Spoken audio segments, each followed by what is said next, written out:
So, hey everyone, Luke and Pie Jams here again to talk about the latest match of Weekly Shonen Jump manga chapters. Yep. Hey guys. Yep. And today's a combined issue, so that means there will be no new chapters next week.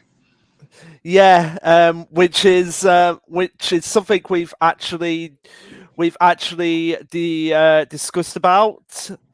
So let me get my words out. We might be doing a stream next week. We're just not sure at this point. Yeah, we've been discussing some plans and we have some ideas, but we'll keep you guys posted. Yeah, just bear with me. I think I have got. Yeah, there we go. Sorry, I had the stream up in another link, and I was just trying to figure out where it actually was. Oh, So okay, it's fine. yeah, so there'll be no echo on my end. But yeah, first thing I just want to talk about is the actual cover page for Jump this week, because I was quite surprised getting one that's just in general, but I suppose that makes sense because of the fact that it's weekly. It's the Golden Week this week, so it's kind of like, hey, we're gonna do it special for everyone. Yeah, I didn't even see this because I just read the chapters on my phone right before the stream. So this is a really good cover page. Yeah, so apparently it's supposed to be like school after school activities. From what I gathered, so we've got some of them do make sense. Like Tayo being a botany guy, which makes sense because flowers, with it being the blooming of that. Then we have Lucky. Is that the name of the guy from PPP? Yeah, Lucky with he's playing a trumpet. Weird because he's a pianist, but it's fine, close enough. But it's still music. The one that really caught my eye, because I don't know much about High School Family, but from what I know, the dad is a volleyball player. So, yeah, exactly. The weird thing is the dad is a volleyball player, but the son is a badminton player, so he would have made more sense to be holding the racket. I do like how Dora is playing on a guitar back there with Kusanagi. That's pretty creative, but I don't know why Chinatsu is a cheerleader when she's just like an actual basketball player. I don't know. And meanwhile, Roboco is a basketball player. And then we have Akane being a calligraphy person, which I thought you were just a painter. No. Akane. Sorry, I was looking at Nico. You're right. Yeah, Akane's calligraphy and Nico's a painter. But it's weird. It's weird how that is, because you'd figure that it would be more Maru on for Witch Watch instead of Nico. I mean, Nico obviously is the female lead, but you would have thought it would have been him. You mean Mahiru? Okay, I was confused who you meant for a second. Yeah, are they trying to say that they think of Nico as like the main character of Witch Watch? I guess they just wanted to get the MCs out here, but what confuses me is who's the guy behind Nico? I don't recognize him. I don't know either. Somebody did actually say what that was all about on Twitter. Let me see if I can actually find it. Okay, because I don't know who that is. Honestly, the character that makes the most sense to me here is Yuji with the baseball, because they actually did have a baseball chapter in Jujutsu Kaisen. And Yuji has been shown to play baseball, so at least that makes sense. Okay, all right. Yeah, where was it? It was somewhere about. Yeah, here we go. I found it. Yeah, I can't really see. I can't really see who it is, so I don't know who it is. That's fine. Yeah, it's weird because we read most of the series, so we would recognize the character. Yeah. This one, my only guess is there's a new series that's coming up. Not next week, but the week after. No. I remember who it is. It's what they said it was. I remembered who it was now. It's the son from Earthchild. Yeah. Is that the dad? It's the dad. Oh yeah, he looks. Okay, the weird thing is that doesn't. Okay, because like the character on the front of the Earthchild poster, if you guys seen it, to me that's never looked like Reisuke, the father character. I always thought that was like an older version of the baby that we have. But it's weird because okay, this I guess is mild spoilers, but I don't know who really cares. Okay, Who so an cares? Earthchild, like he's a baby, and there was like one time where I thought that we might be getting a time skip to his older self, and we were going to see this form because I think that's the form we saw, and that's the form we see on the cover. So I'm like, oh, cool, we're finally getting it. But we're getting it on the cover, but we're not even seeing this character yet, and we probably won't for honestly a while, based on the way the story's going. So Right. it's very. That's why I didn't recognize it. Okay. Oh, and a quick note on Earthchild chapter. We got a new character, and she's somehow even more unlikable than the character we had before.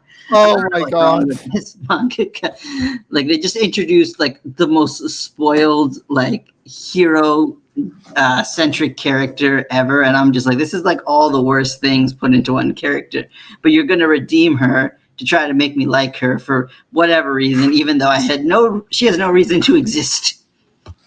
Oh my word! Right, but anyway, that's all I wanted to say on the front cover this week. So now we can actually get into the stream itself. So, which series do you fancy talking about first?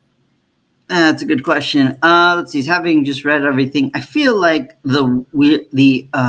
I don't know if I want to use this phrase, but the ugly duckling of the bunch I want to talk about specifically, and is also a new series, which you start with, is Akane. You want to talk about Akane first? Yeah, because this was a very strange chapter for Akane. Really? Because I honestly felt it was one of the strongest this week. For me personally. Okay. So I guess this is interesting because this will be one of those times I think we'll be on opposite sides. So that'll be fun. Okay. All right. So yeah, well, I mean, if like the quick version of my thoughts is, I felt like it wasn't like a bad idea to do what they did in this chapter, but I also felt like they stretched it out more than they needed to, and they honestly probably could have finished up this little mini arc all in one chapter. I genuinely believe that. Right. Okay. I'm gonna write down the time. I can see why that would be annoying for someone, but for me personally, I like it because it's like a sort of like an extension on what Reiju. What is his name again? I think it's Kyoji. Kyoji was saying in the last chapter of like, focus on your studies because you need to have a backup. And I would agree. I just felt like how they went about it is what bugs me, because to an aspect, there's aspects of this chapter I'm like, I see what you did here, but also why did you do it this way? But it might be easier when we actually talk about it. Yeah. Since you seem to really enjoy it, you can start out. Okay, so we start off basically from picking up from the last chapter where Akane's falling behind on her studies and everything, and she's in the office with her homeroom teacher Machiko Iwashimasu. I think that's how you pronounce. Probably. We'll just call her Machiko. Yeah. So she is saying like, "Oh, Mr. Saki, you forgot you had your meeting today to discuss your plans for your future." Basically, typical stuff in Japan where it's like you have to have a future. That's everything. But that's one aspect I don't like about Japanese culture. It's like they have to think like, what is your future? What are you going to do? It's like, can't I just enjoy my life for one time and then focus on something like that later? No, it has to be right now. You have to figure out what you're going to... It seems to me like they just have that total dictatorship, if that makes sense. I don't know if that's the right word, but I know what you're trying to get at. It feels like a very oppressive environment where we're telling children to decide what they want to do. And like as a side note, one of the animes I'm watching this season is on recommendation from some people at our Controlled Chaos Discord, quick plug, is Aoi Ashi, which is like football, well, soccer manga, depending on what you want to call it. Okay. And in that series, like at first it just started out as like a typical sports anime where you have the main character really likes soccer and he's like aiming to be in the pros, and it's like, okay, cool. And of course they're kids.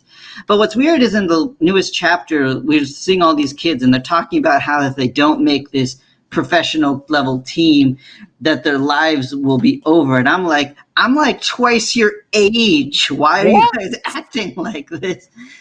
Because what I found really funny is like one of the characters said, because they're in middle school, they said, if I go to high school, I'll join my high school soccer team and then I'll just stop having interest in soccer. And I'm like, but that means you weren't that interested to begin with. I don't, like, apparently if they don't make this middle school level team / high school level team, because I guess they're going into high school, they're like, oh, I'll never play soccer again. I'm like, okay, that doesn't make any sense. Wow. They're like, this is your career defining moment. You're like barely older than 12. Wow. Well, okay, I guess they're 14, but they're basically children. Wow. Okay. Yeah, so I will agree. I think it's very weird for us in the West to watch these kids. Because I've had friends even in college, they were adults that were still trying to figure stuff out. And of course, I know people my age still figuring stuff out. I know the general trajectory of my career path, but the fine details I'm still figuring out. So yeah. So continuing on, we have Akane who basically told, oh, you've done your recent midterm exams, you didn't fail any of them, and she's like, oh great, yeah, I tried really hard this time, and then the teacher just like, okay, great, come back here. It was like, meaning you weren't trying before, and I think she's like having some flashbacks to where Creature was like, Kochio is like, oh, you haven't been studying? What have you been doing all this time? So it's like, yeah, and I will say this was probably like a very funny joke to open the chapter, because I was thinking to myself, okay, wait, we're applauding this girl for just like not failing any of her midterms, and this is like her trying her best. She's like very bad at school. Yeah. It's just kind of funny. She's like, I did my best and I didn't fail anything. Yeah. Meaning she's been failing before. Yeah. So the teacher is saying like, oh, I've got a problem here, and it's with your grades and the schools you can get into before she's being cut off by Akane saying like, I'm going to be a Rakugo, so I won't be applying to any companies. Okay, I can see where you're actually coming from here, because it seems like go in the face of what she has actually being taught by the people around her, in the sense that have a backup so that if the Rakugo fails, you have something to fall back on. Is in fact one of the issues, yes, because of course this has still been going on, and in a weird way, I mean, we're kind of skipping ahead a little. I feel like the teacher, of course, has a very good point, and I think she really is looking out for her best interest. And I'm hoping, and I still think the series is good enough that it'll still do this, that the series will still end with her deciding to build a safety net just because it's important. But I'm also slightly scared with the direction it seems to be taking, that they might not.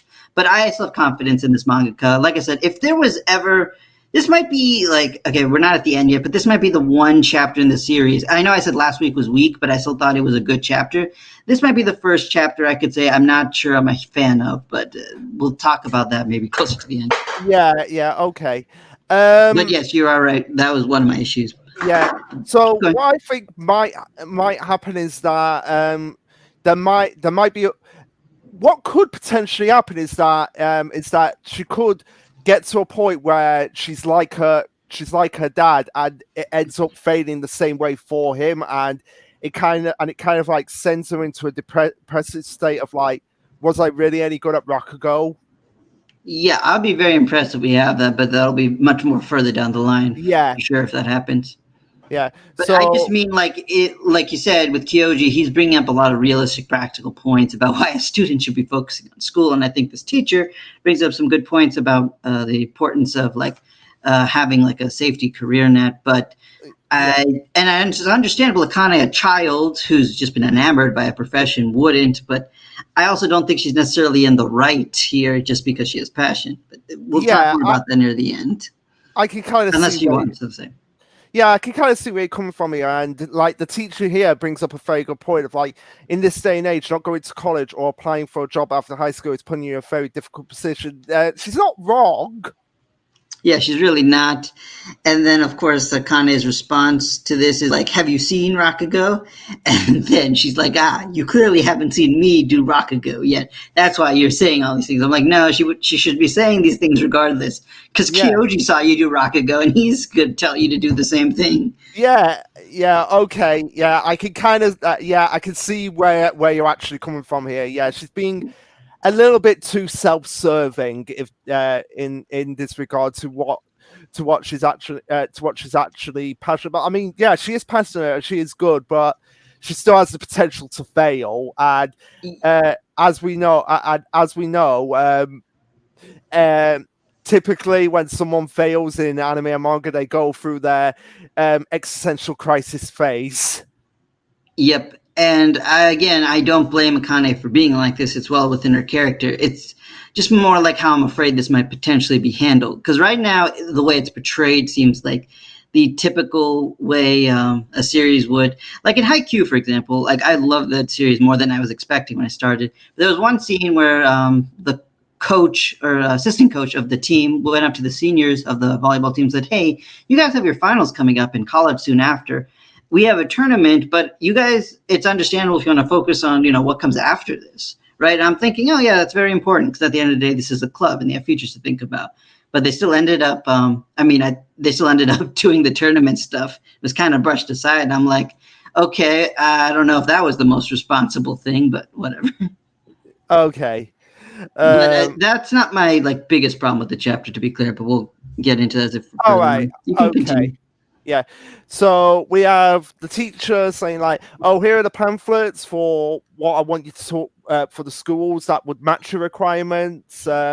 Because I like the fact that she actually did bring up of like, "Hey, there's a Rakugo club on this campus here, so you could still do it while going to college." So I like that she actually did take the moment to consider Akane's feelings there.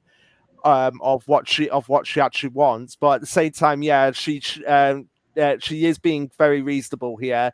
Yeah, Akane is just seen as like, oh, this is why they call her the ice queen. She's just being serious about what she thinks I should want, rather than like no saying like, no, Akane, you need this.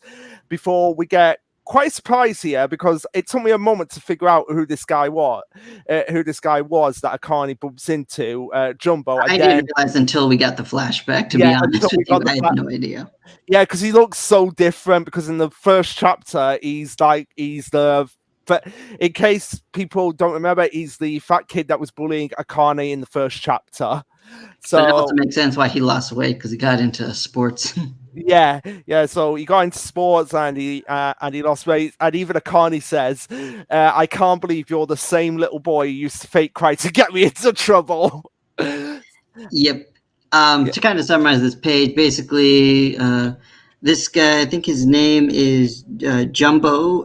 Wait, I guess that's the actual name. Why am I just figuring this out?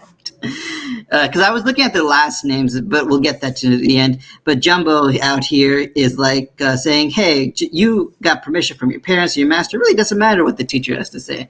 And I'm like, you know what? That's also technically a reasonable point. Because she does have the support she would really need in order to go forward with their career goals anyway.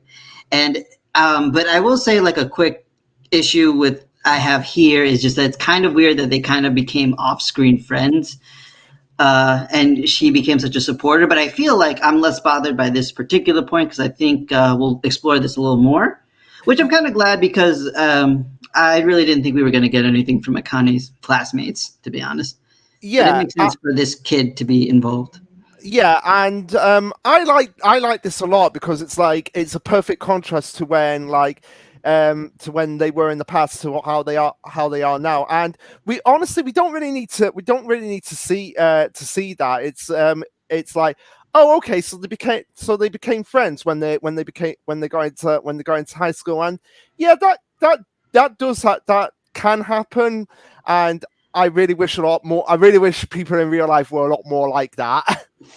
I mean, yeah, I've had those experiences, but I will also say, for me, it's not just that they're friends. I mean, that by itself is fine, but it seems that he's very well aware of what's going on in her life. The fact that she has a sensei and she has parents' permission, and it seems a little something he says later sounds like he's been watching her performances and practices. Which Yeah, makes me think that he was like a bigger part of her life than I would have expected, and I kind of wish we saw a bit more of that. But it's fine, time no, skips and all that. I think what actually might happen, and we might actually get this, is that he might have changed his view on Akane after what happened with her father. Like the fact that despite her father failing, she was still like dead set on being on being a Rakugo, and he probably and he probably saw that, and he probably saw it as an inspiration because it might get a flashback where he realizes like, where he actually fails first to get like really athletic, and she encourages him by saying like, look, just don't ever give up, like basically doing the typical don't ever give up. I mean, look at me, my father failed, but I'm still going to be a Rakugo no matter what. Yep, and I'm just saying I just want to see that flashback. That's all I'm asking. I think we'll get it. We'll get it.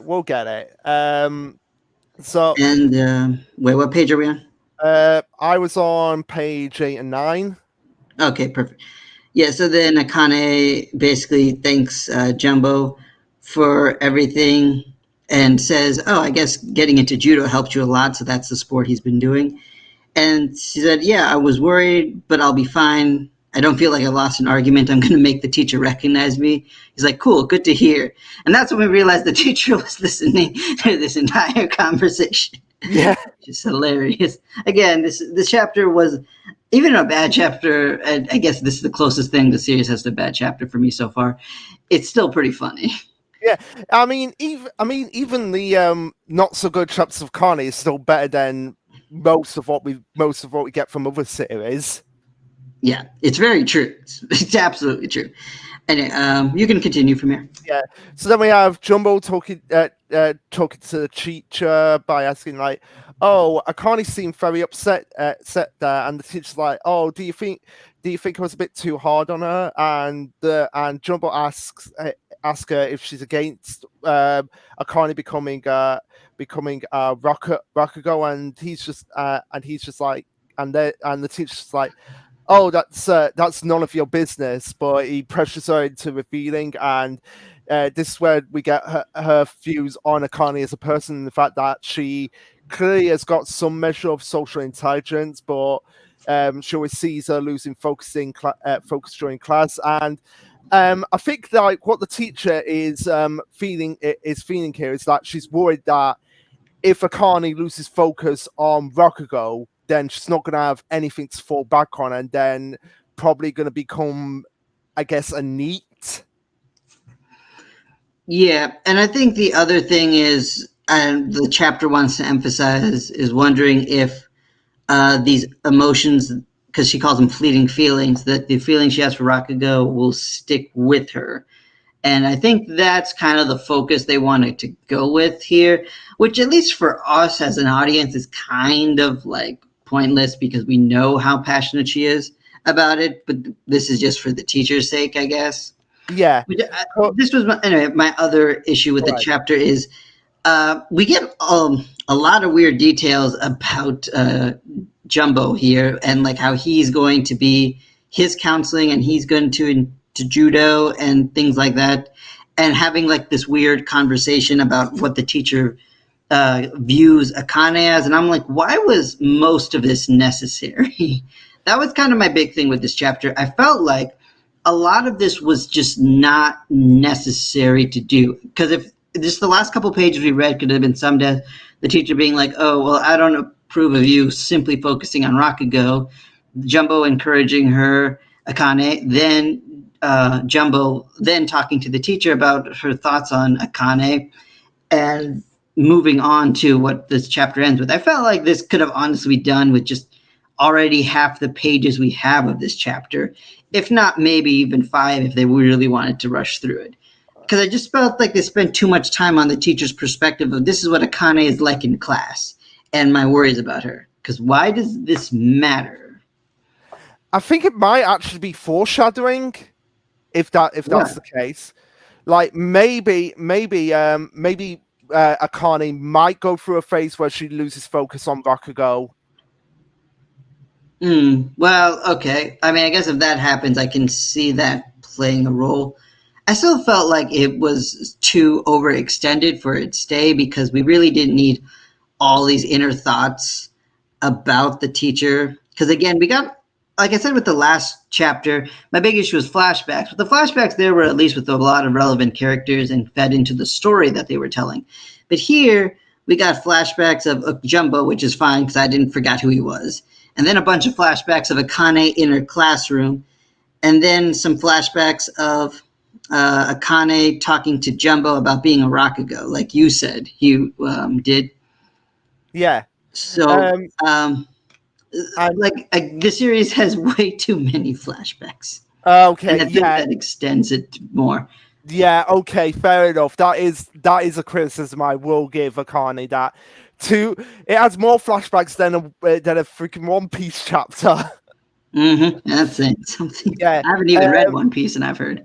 Yeah, but I feel like this the flashbacks with Jumbo might again be relevant to what his character was like. It might be a case of like his friends actually started bullying him, and yet Akane was the only one who would stick by him. So that's probably why he's getting why he's asking all these questions, because he feels like he owes it to Akane, because out of everyone that he had in elementary school, she was the only one who stuck by him, even after all these years. Well, even if that's true and that would make sense, we just don't know what their relationship had developed into. So it just kind of feels a little strange to me because it was just the kid who bullied her and now they're friends. So I think that's why this chapter also feels awkward, just because it feels like Jumbo is being a huge advocate for Akane. But the level of advocacy is just surprising considering the very little we know about him.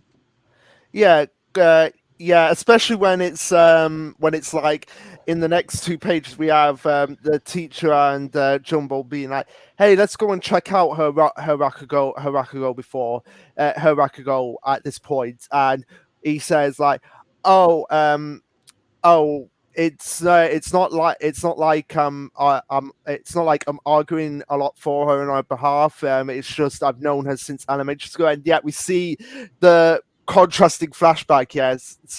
So yeah, we are probably going to get the like the flashback of like how these two actually became friends. I do hope so. And I will also like to admit, like the one joke I didn't quite hit for me was on page 14 where Jumbo's like, "Hey, Sensei, you want to go see the event?" And then Sensei's like, "No, attending an out-of-school event with a male student would damage my reputation." I'm like, okay, hold on. He wasn't even going that direction, okay? No. You're the one who made it weird. Yeah, that is just like, really?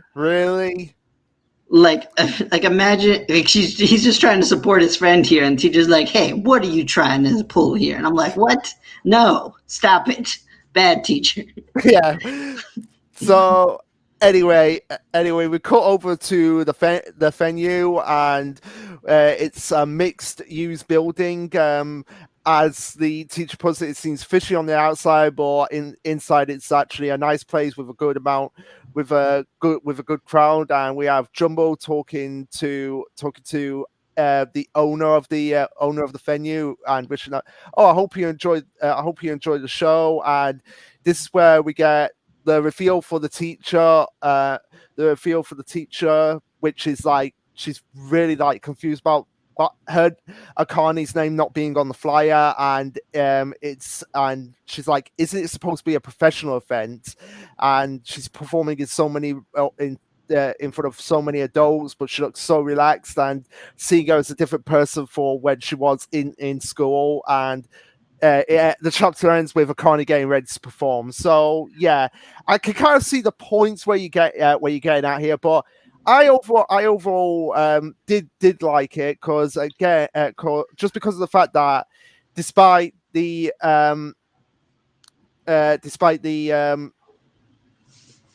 obstacles that are put in her car, she's still dedicated to Rokugo. But at the same time, I can kind of see like, yeah, you Akane, you do need to have something to fall back on, and it doesn't even have to be have to go out of your field of element. You could like become a Rokugo teacher or something like that. But wait, don't they? Wait, didn't they say they don't get paid? Now that I think about it, Yeah, so that won't work. But actually, she could become an acting teacher because Rakugo is a form of acting, so she could go for like a drama teacher position.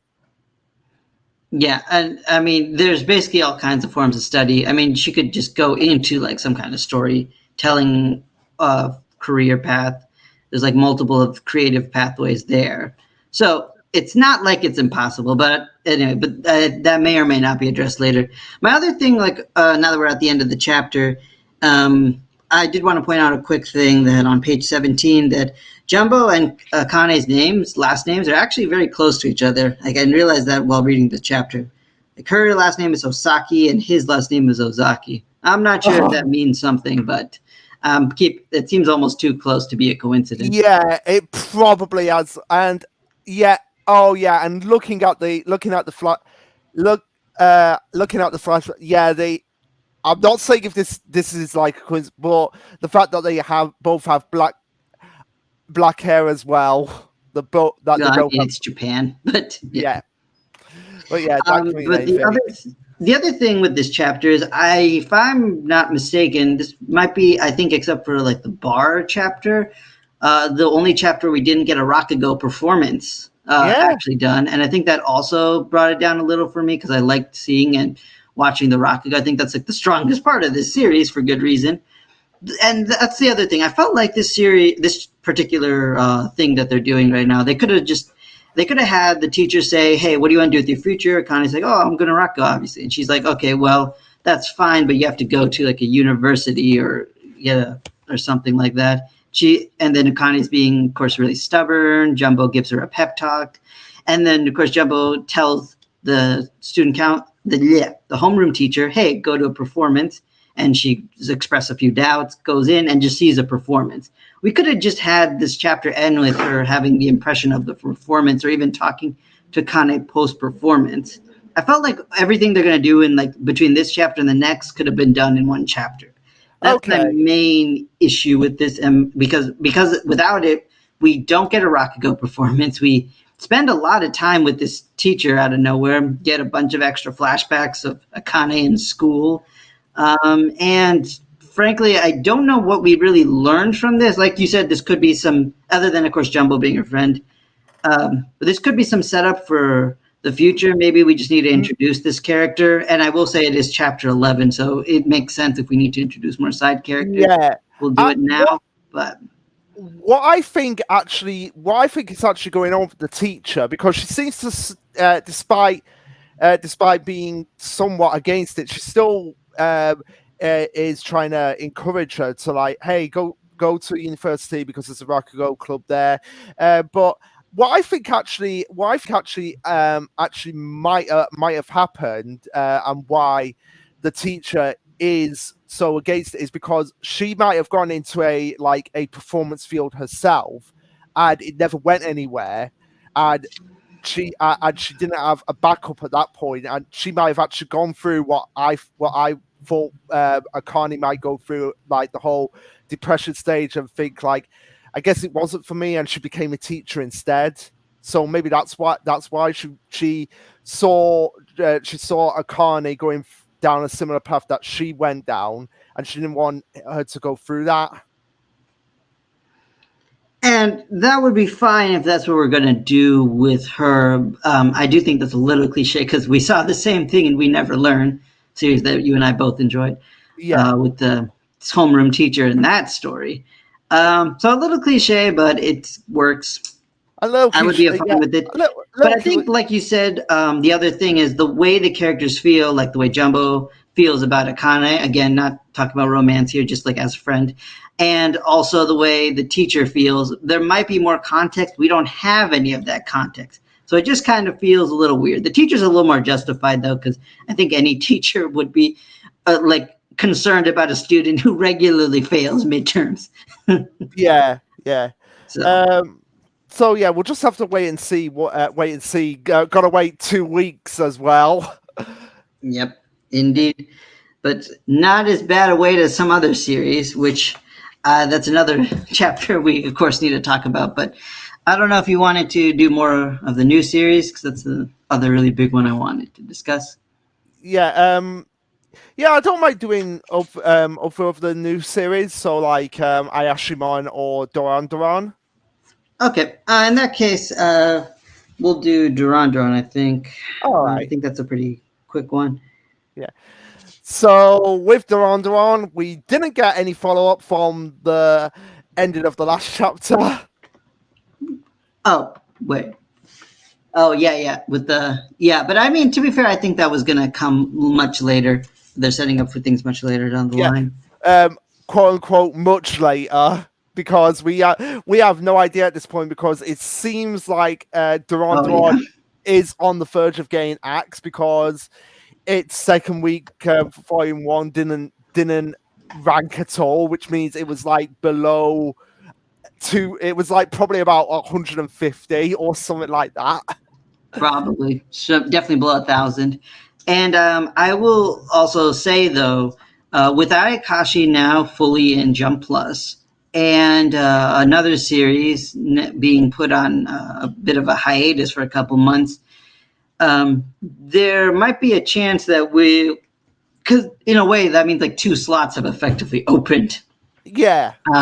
So there might be a chance that between that and the fact that other series, including like Jujutsu Kaisen and Mashal to some extent, and the other series that I just mentioned, have all said, okay, we're going to be ending soon.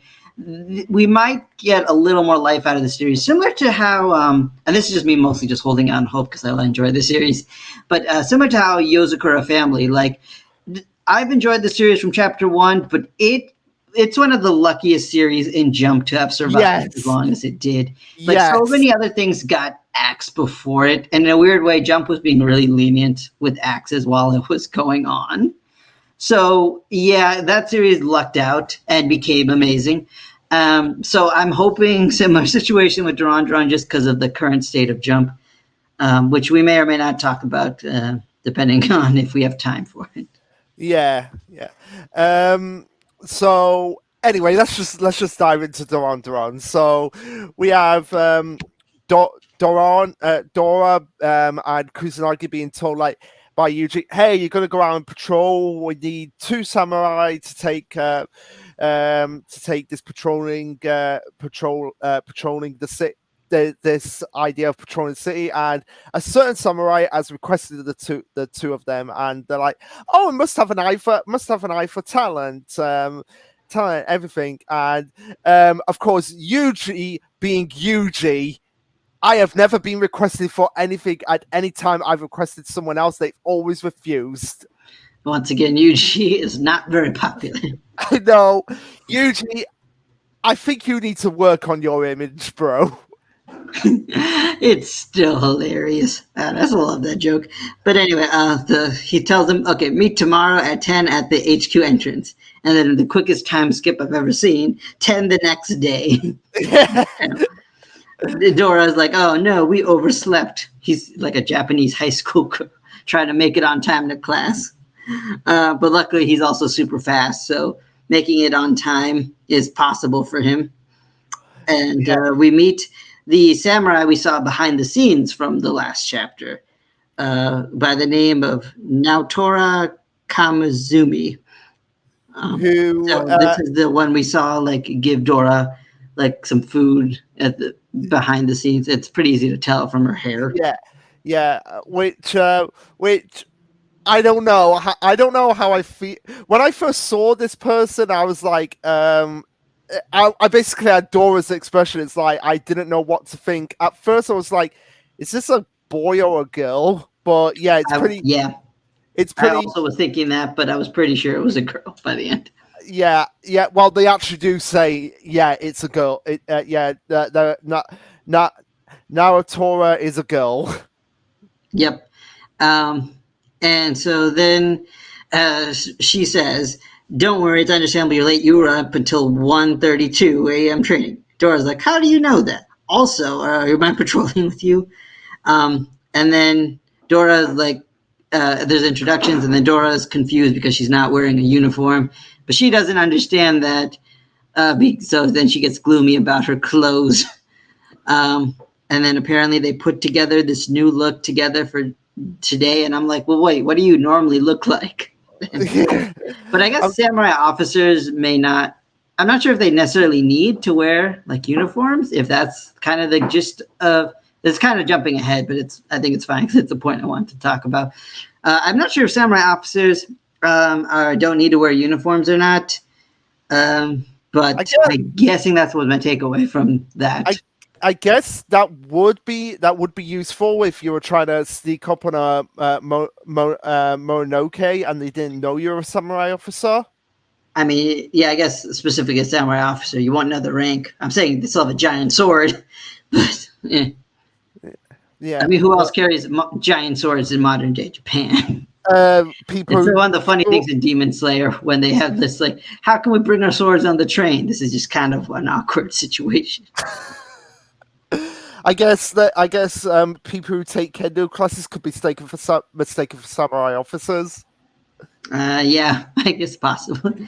That is actually, that could be a fun joke down the line if it survives long enough. Anyway, so then they go off on their patrol, which clearly in Natura's mind is a date. That's why she's dressed up.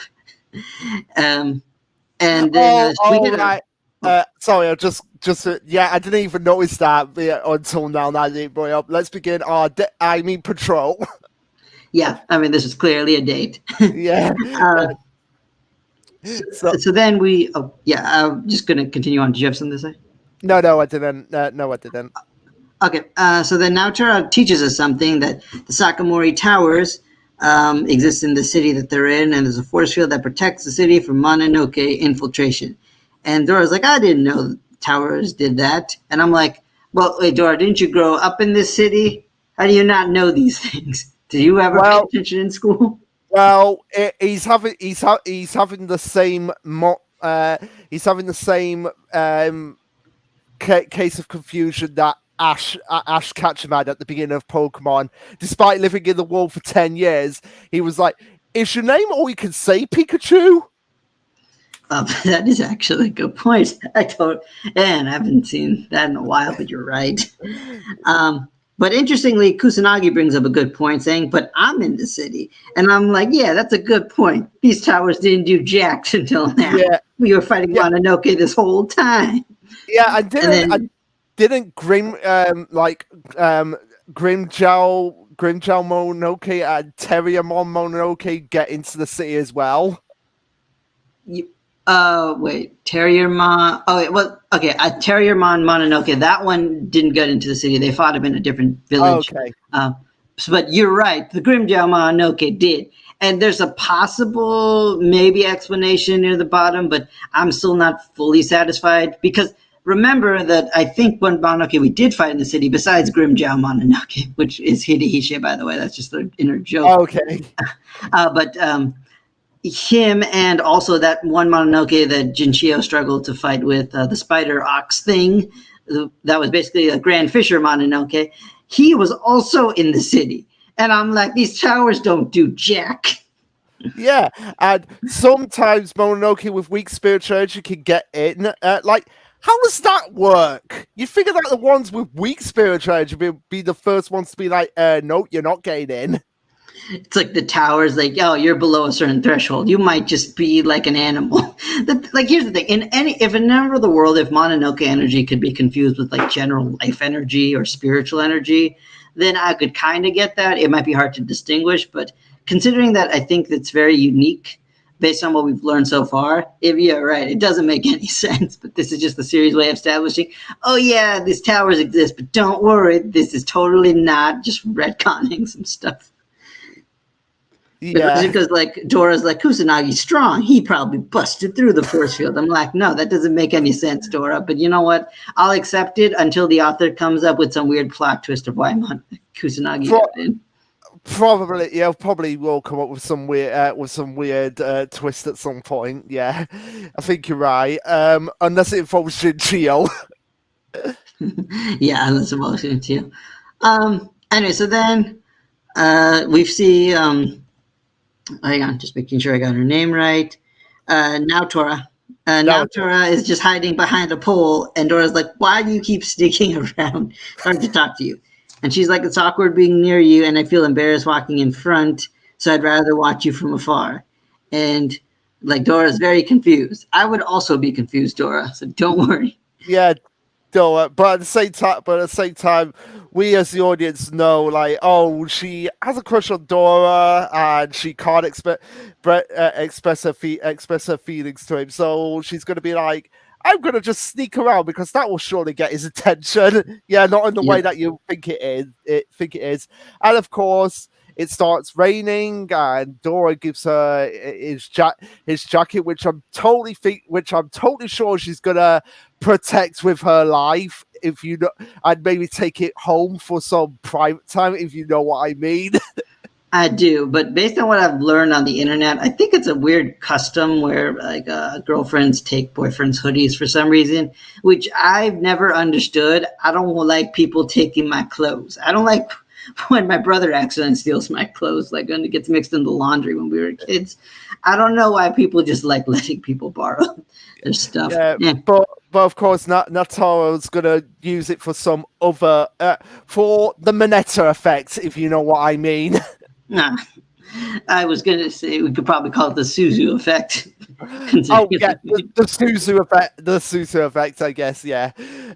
So they end up under a shelter during the rain, and and Dora asks the $1 million question. It's like, hey, oh no, it's not Dora. I think it's Kusanagi. Is it Kusanagi speaking on page 8? Which part? Where it says, Because at the first part, I think that is Dora saying, Natra, why'd you request us if you hate us so much you don't want us to get near you? That part? yeah, That's I was Dora just talking. all right, because I couldn't tell if it was like Kusanagi saying it, just because the speech bubbles are like where they are. It made me a bit confused, like who's actually talking. That's understandable, but I think you can figure it out based on what happens next because then Natra is like, I don't hate you, and Kusanagi goes, Dora, that's not it. So Oh, okay, all right. Kusanagi, as we learn in this page, like puts it all together because apparently he watches dramas. I don't know how, like he watched dramas, but apparently he I figured guess out Natra. I guess he did what Sonic did in Sonic the Hedgehog. He found someone's house and he was just watching it from the outside. See, that's the same. I was picturing the same thing. Yeah. But yeah, then we keep going. Apparently, Naotora tells us that she fell into depression after messing up on a mission, which kind of, I actually really does make sense because people probably died. So I Yeah. would feel pretty depressed in that situation too. And so then she eventually found out Dora joined the group, and everybody, of course, was like picking on Dora, saying, "Okay, I don't trust these guys. That's a Mononoke you're holding on to." And I was just like, "Man, we really didn't see much of this because we kind of time skipped to the part where Kusanagi just got accepted by everybody. Yes. Everyone wants to be his friend." So I mean, I guess it's kind of nice that we skipped past it because we've seen this kind of stuff in like every series ever, like Naruto. It's like, oh, you have the nine-tailed fox. Can you really be trusted? And Yuji in Jujutsu Kaisen, same thing with him having a demon inside him. It's like a very typical thing. So I'm kind of glad we skipped over it, to be honest. Yeah, I'm glad. I'm glad as well. And we have not I want to say Naruto from Don't Please Don't Hurt Me, Miss Nagatoro. Like I want to say that Nagatoro, Oh. Naruto. We have her saying like, "Oh, I was spending so much time watching you, I didn't even want to waste time sleeping." So basically, explains why she has a few bags under her eyes, and Yeah. Yeah, and she learned about them pulling off the huge mission, and she was so excited to meet them. And she just kept hiding away and had to be proactive. And she figured if she could muster up the courage to go back to work, if it was with Dora, so that's why she specifically requested him. But of course, now that she's here, she feels so shy and nervous. She can't handle it. She has the Nemu effect from Witch Watch. Yeah, she's so nervous, she's sweating through her hair. Which, to be fair, is actually something you can do. You have sweat follicles there, but it's also hilarious how it's drawn in manga. Yeah, and also Kusanagi is getting just so excited because it is just basically like a drama now. Yeah, and then I like Dora's response to this. He's like, I don't get it, but quit being so shy. We got a job to do, and stop spying on me. And I'm just like, okay, that's kind of fair. I would also be weirded out by this. Yeah. And then but the thing is, of course, Dora, like most MCs, he's being super dense about what's going on, and also invites her to be friends with him because he's kind of the standard shonen MC like that. Yeah, but of course, this being manga, we have to have the big twist where it turns out that Naruto has a split personality. We're already getting there. Yeah. Yeah, it happened with Senetsu in Demon Slayer. It happens with Luck in Black Clover, and now we've got it in Doron Doron. Where I think Luck is honestly much more upfront about his fighting tendencies. He's more of a battle maniac type. I think a better example is, have you watched Surgeon Frog before or read it? No. Oh, okay, well, the main love interest is similar to that, where she'll act like really nice and kind in front of the main character love interest, but then she'll get like really aggressive at random times too. All right. Okay then. I would also say Naliel as well from Bleach, where she's like acts all lovey-dovey in front of Ichigo, but then when it's everyone else, she's like, right, down to business. Wait, who in Bleach? Naliel. Oh, you mean like as in Nell? Like as in Espada? Nell, yeah, because she acts okay. like a little kid when she's around Ichigo, but then when it's somebody else, like with Noritora and Grimjaw, she's like, oh, you want to get serious? All right, let's get serious. Yeah. I really felt like they could have done more with Nell, but that's kind of a side topic altogether. But getting back to the chapter, so they sense that there is a Mononoke in a lake, and apparently they're like, how could it get through the force field? And I'm like, what do you mean, how did it get through the force field? Everything gets through this force field. This force field is less effective than a no smoking sign on campus. Yeah, and so what we learn is apparently aquatic Mononoke gets stronger in the rain, and so it was so weak it just swam like a fish, I guess, and now it's strong enough because it gets boosted by environmental effects. It gives me like weird Pokemon vibes. Is there like going to be fire Mononoke that get boosted by volcanoes or something? I don't get this. This is to some extent. This is like a weird like wrench in the Mononoke power system. Yeah. All I know is, since you brought up the Pokemon reference, all I know is Rayquaza is going to be ticked off. Wait, why Rayquaza specifically? Because it's the Pokemon that can nullify weather. Oh, okay. Yep. I forgot that. Because the first thing I thought of with a barrier in Pokemon was like, I think in Battle of Deoxys, whatever movie Deoxys came from, there was like a barrier involved. But anyway, continuing onward, apparently this water thing got me thinking that maybe that's how the Ox Demon thing was past the barrier, because technically we did see it in at a river. Initially, he came from a river, so I was wondering if that's how they got past the barrier. Maybe you can swim under the barrier. So that's the way I'm justifying it for now. Maybe. That's more of a headcanon reasoning. I can't actually explain it. Yeah, but of course, because it's an aquatic Mononoke, the thing it has to be is a squid. Yep, because it's Japan. Yeah, and we have Dora going, "Oh, it's right in the middle of the lake." But this is where we get Naruto basically being like, "Oh, I've got to get it. I've got to get it.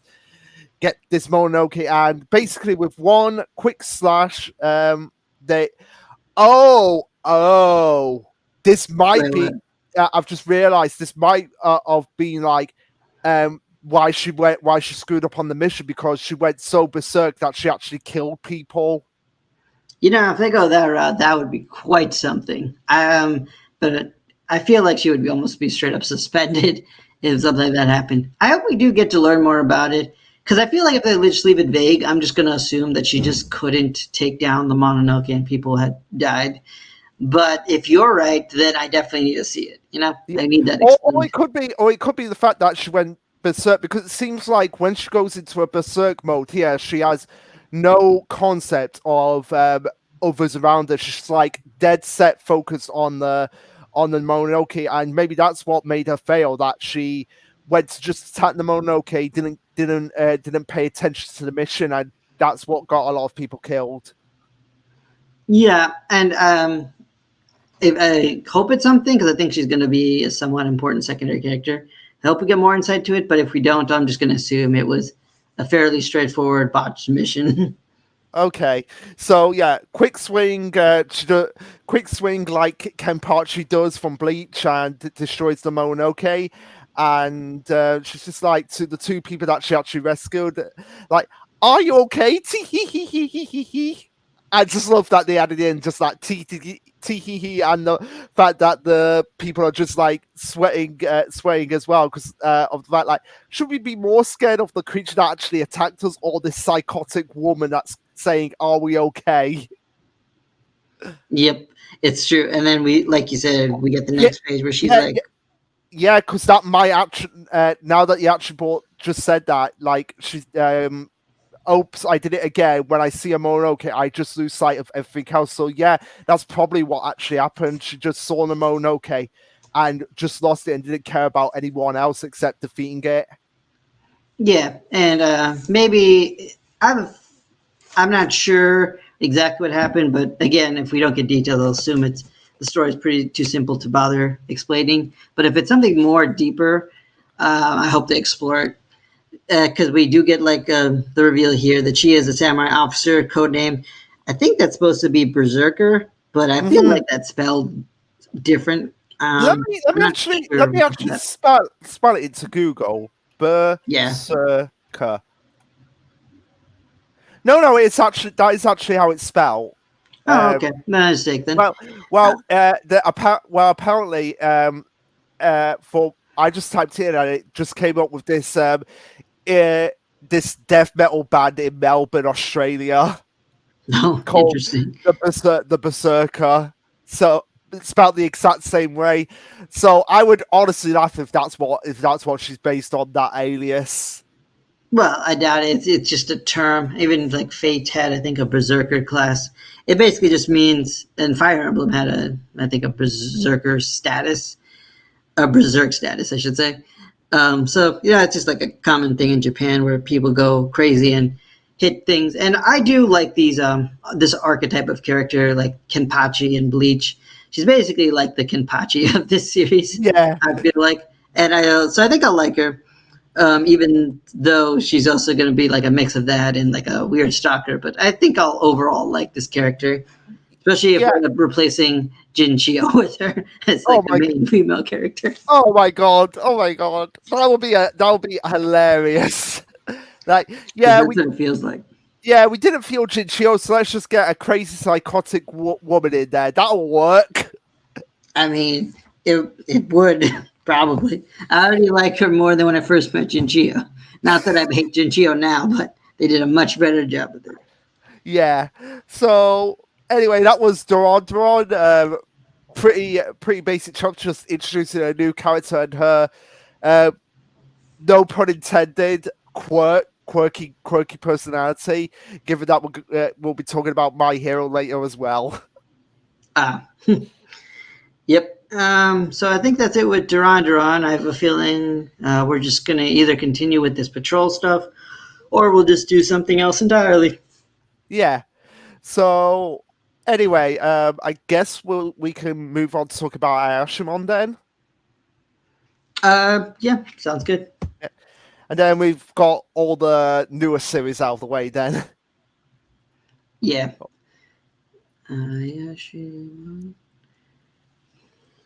Okay. Let me just pull up the chapter. Where is it? Where is it? Oh, there it is. Okay. Shimon, chapter 21. All right.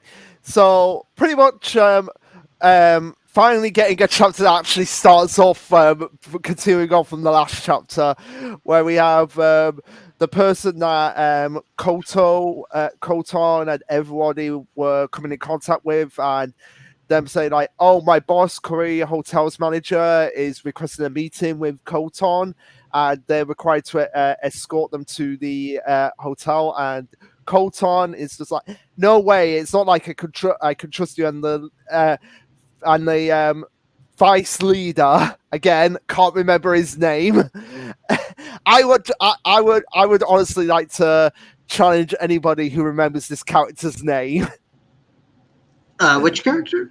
The second the vice leader of the Bro. But it's fine. Hey, Ann Arbor. Hey, Anna Arbor's here.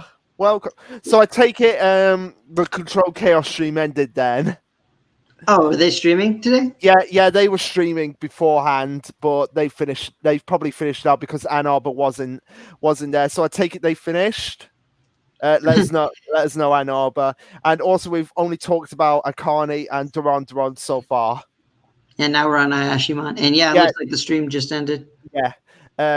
So yeah, we're on Ayashimon now.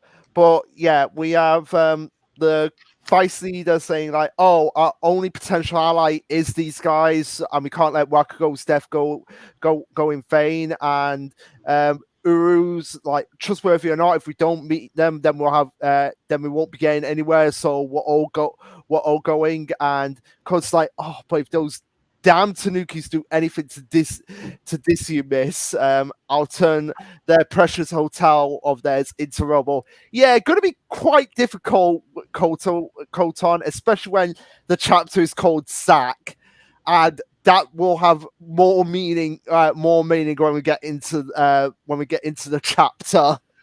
Yes, indeed.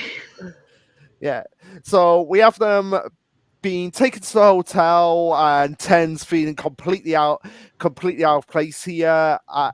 And it's been explained like, "Oh, they moved the headquarters to Shinjuku, where they can enjoy loyalty from their customers." And they're basically going over how the actual structure is of like the general manager is this great guru, Daniku, who ended a century-long feud between the Tanuki and the Kitsune. I don't know what this is. Is this actually referencing something? The hotel? No, like the century-long feud.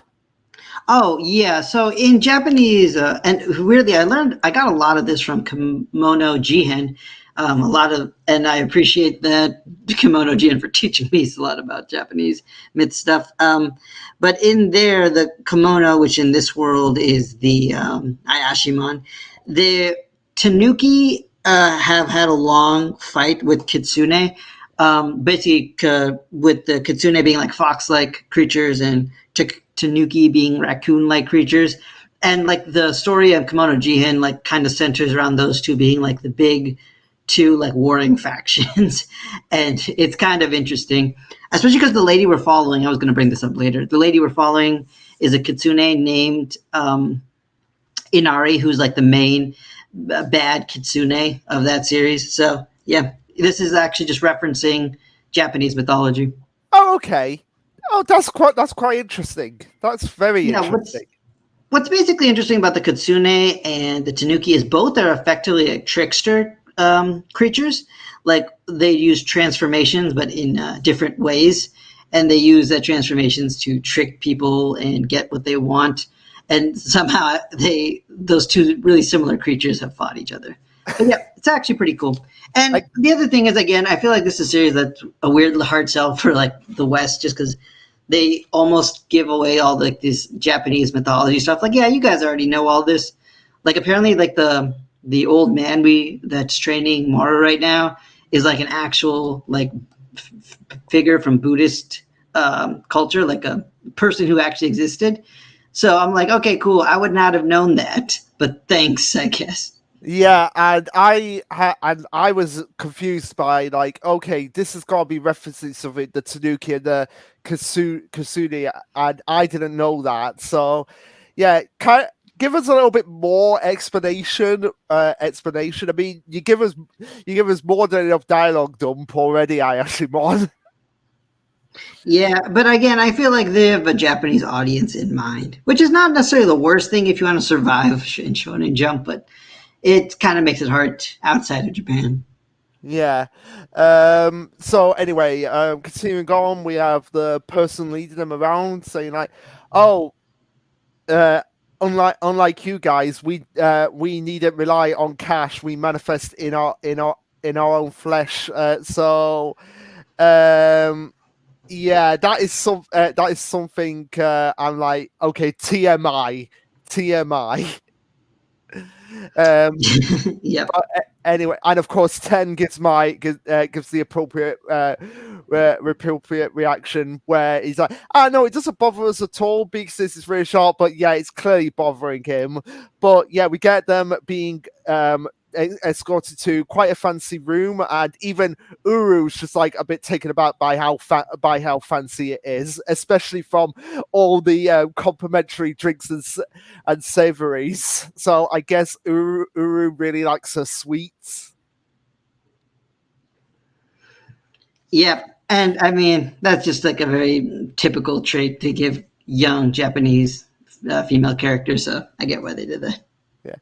So we have them saying like, "Oh, I wish we could have brought Big Bro here if he wasn't doing his training." And Koto is just like, "Obero needs to stay behind to watch this, to watch stuff." And is it me or are you two completely caught up in this place? Which yeah, they are at this point, Uru and Ten, and Koto's the only one being like focus on like, okay, you have to stay on on your toes because this guy that we're actually going to be negotiating with is one massive conniving. Apologize for the swear here, but it's actually in here, bastard. Yeah. So we have what was his name? Tamagawa. So we have Tamagawa appearing on the screen, reintroducing to himself, and Code's like, okay, what is this farce all about here? And personally, I didn't want to have to see your ugly mug, again. And Tamagawa's like, okay, you get precisely 7 minutes to explain the reason of this meeting and conduct a successful negotiation. So I'm just like, 7 minutes? What is with this guy? Like, 10 basically again gives my overall expression like 7 minutes. Is that all? Yeah, I mean, they went to an extreme just to emphasize this is the business, no nonsense character. But it's fine. It's manga. They can do stuff like that. And hey, Carl, yeah, if you want, we can talk about MHA soon after. I mean, I was thinking Black Clover, but we can do MHA. Yeah, if you don't mind waiting, Carl, because I really want to talk about Black Clover after Ayashimon. So if you don't mind waiting. Yep. Anyway, we can continue onward. Yeah. So we have Tamagawa saying, "Oh, please allow me to be blunt. The Todoroki Alliance will be hereby vacating the counter region." So basically, saying like, "Okay, this is what I'm gonna say. If you want our help, you guys have to get out of here." It's like that really doesn't seem like a fair deal. The weird thing is, that's what I was thinking when I first read it too. But it sounds more like based on what's happening in the chapter. It's not even like he's saying, okay, you guys need to leave if you want our help. It's like, you guys will leave or we will make you leave. because he never said it's like, okay, we're gonna help you guys get power again. They just said we're gonna exile you. Yeah, and actually, that makes it even worse. Yeah, it does. Yeah, which don't tell me that Tamagawa was working for Dopo. That is a good question. I don't think so, but the possibility exists. Yeah, Now that you said it. based on what's said at the end of the chapter. I'm just saying that based on the final panel in the in the actual chapter itself. But we'll get to that when we get to it. Not Koto, Tamagawa is like, oh, repetition is a waste of time. Don't expect me to retrieve the Todoroki Alliance is in its entire will relocate to the Kansai region, never to be involved in the business of the Kanto Ayashimon again. That is the deal. So yeah, it seems like he is working for Dopo, basically trying to get them out of the way so that it can be just the Dopo show. Effectively. Yeah. Because he basically says no one can stop the Emma Syndicate's momentum, and goes on by saying Kora Hotels will hereby cease all attempts and call it and will withdraw. Basically, calling all ties to the syndicate and everything. So yeah, I'm just trying to make heads or tails about this negotiation because it doesn't seem to make a lick of sense to me. Wait, what does it make sense to you? I just like just the negotiation in general. It's just like, oh yeah, well, basically, this guy's saying, "Listen, I want you to leave, and you can leave peacefully, or I'll make you leave." And his reasoning is just that it's bad for business if there's a war going on.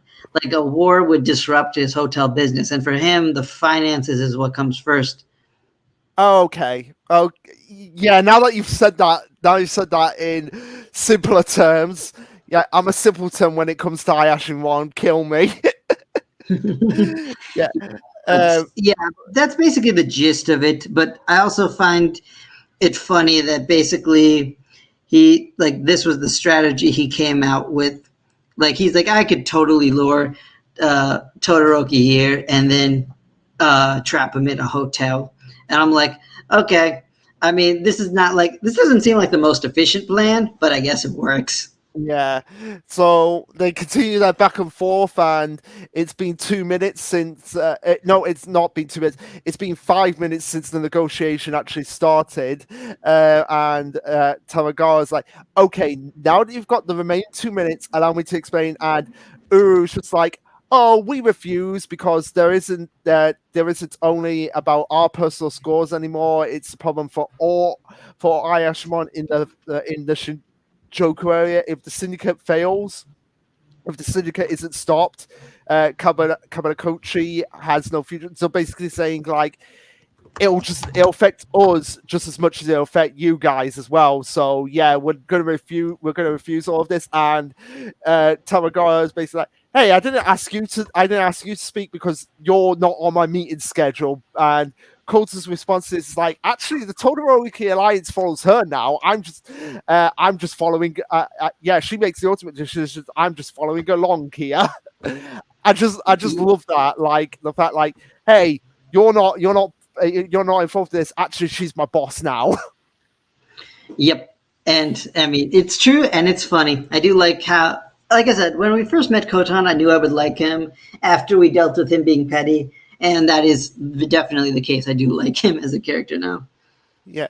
So we have Toragawa saying like, interesting. So Miss Iro, please look into this young lady's identity and collect anything you can on her and get it to me by tomorrow's meeting. And then we have the timer the timer basically running down to just a minute, and Toragawa saying, oh, well, your refusal was expected, so we've just got to move on to plan B. And plan B basically involves warping the room so the walls and windows just go completely white and basically trapping them all in there as Toagawa explains like, "Oh, I took some advantage of some old Koto connections to hire a few professionals," and he says, "Okay, now you guys can actually begin, which are revealed to be human exorcists, which are on the floor below them, and they request that they perform a large scale, basically have a." I'm guessing I'm guessing one of the battle rituals. Well, I don't think a battle ritual is happening. Where'd you get that from? Yeah, because it just says large scale yokai sealing ritual, so I guess they're going into battle. Oh no, I think because I think the battle rituals involve the drums and stuff, and then making a barrier. This is more just like an exorcism, Okay. and they're using the exorcism just to kind of seal them away. But it is an Okay. interesting way to finally bring some humans into the story and their role. So I actually did like that aspect of this chapter. We get to see how humans are involved. Yeah. Yeah. And weirdly Uh, enough, we also see from the next, we see that I forgot his name, the businessman. He's out. Toagawa. Tawagawa. Yeah, right. It's Tawagawa. He basically says, "Hey, don't worry, I'm not after your lives. I'm just going to seal you up for a little while." And then, so it kind of just gives us the vibe that he's not like evil. He's just like a businessman. Yeah, he just wants them to stay out of the way. Yep. Yeah. So we have Koto trying to break out by throwing a chair at the wall, but of course, it being warped, the chair just bounces off the wall. It doesn't break, and Ten can't even walk through the ceiling. Okay, finally, we get something that even Ten can't escape from. Yeah. I mean, because that would have been an easy way to get out. Yeah, And honestly, I don't know why it really doesn't work because I swear his power was like, I can go through ceilings, but can also redefine what a ceiling is. yeah. So So I don't see why it doesn't work, but whatever. I guess it might be because it turns out that the entire hotel is a Tanuki's You can uh just say scrotum. I think the technical term will be safe. scrotum. Yeah, because as we know, Tanukis have very large them things. So I think it's because it's not an inanimate object that he can't go through it. Ah, that could explain it. Also, now that we're on that page, I hate how on page 14 they make it look so veiny and hairy. I'm like, Yeah, why? yeah. It's just like, can we not have this? Mm-hmm. And literally, like, Ten's freaking out, like I am. But of course, Big Sis is just super calm about it. Yeah, yeah. And then, of course, Kotan's uh, plan is, then I'm just going to keep kicking him in the general area of his sack. And Yeah, that will trigger this. And I'm thinking, there's no reason that would work. You guys have been here this whole time. Like, why would that do anything? And then the funny thing is, they go into the bigger effort of explaining the luxury of the hotel, saying we have hot springs and a fitness center and a pizza oven. You think kicking is going to do anything? I'm just like, yeah, that's a good point. But also, this is even more disturbing. And like, because I'm just with 10, you're making me all itchy. yeah. And he's like, I don't want to get sealed inside. Oh my god, this is definitely Yeah, a you lamb definitely bomb. can't say this. Yeah, but he doesn't want to get sealed away in this embarrassing circumstance. So he Yeah, cries out to Morrow for help. yeah. Which which if any chapter of Ayashimon should have been censored, it should have been this chapter. It's like we're gonna do an Ayakashi and just like not release Yeah, this chapter not release this because chapter. apparently this is fine. I don't understand these So standards. okay, so two women who are technically the same person kissing each other. That's wrong, but the characters being trapped in a Tanuki sack is a-okay. Yeah, I. This is a weird chapter, but it's fun. Yeah, yeah. So we finally come back to Maru, who's who's doing his training, and he's just like, "Oh, thanks, Grabs. I'll bring you some manga next time. Bring me booze instead." And then he's just like, "Okay, now that I've got this power, I just need to come up with my own ultimate attack, which it'll probably just be like mega ultra super awesome chocolatey fudge coated mega super punch or something ridiculous like that." Yep, that'll be. Of course, it might be a callback to an early chapter where he has a long name, but he can't finish the name before the attack goes through. Yeah, that was a great gag early on. Yeah, so then we have Koto mysteriously appearing, and he's just like, right now, Oboro, call the entire alliance. It's an emergency. We've big stuff to talk about. And okay, so Oboro, we finally got his name dropped again. So then he's just like, oh, an emergency, and everyone and Maru is just there, like dumbfounded. It's like, wait, why is Koto here? And it turns out that it was actually the assistant who had disguised herself as Koto, and Maru was like, "Oh, not him after all. That's a Kasumi transformation, huh?"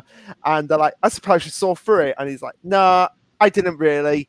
Elder sister gave me a heads up telepathically," which, yeah, makes sense. But at the same time, you could have had a moment where Maru wasn't incredibly unrealistically stupid.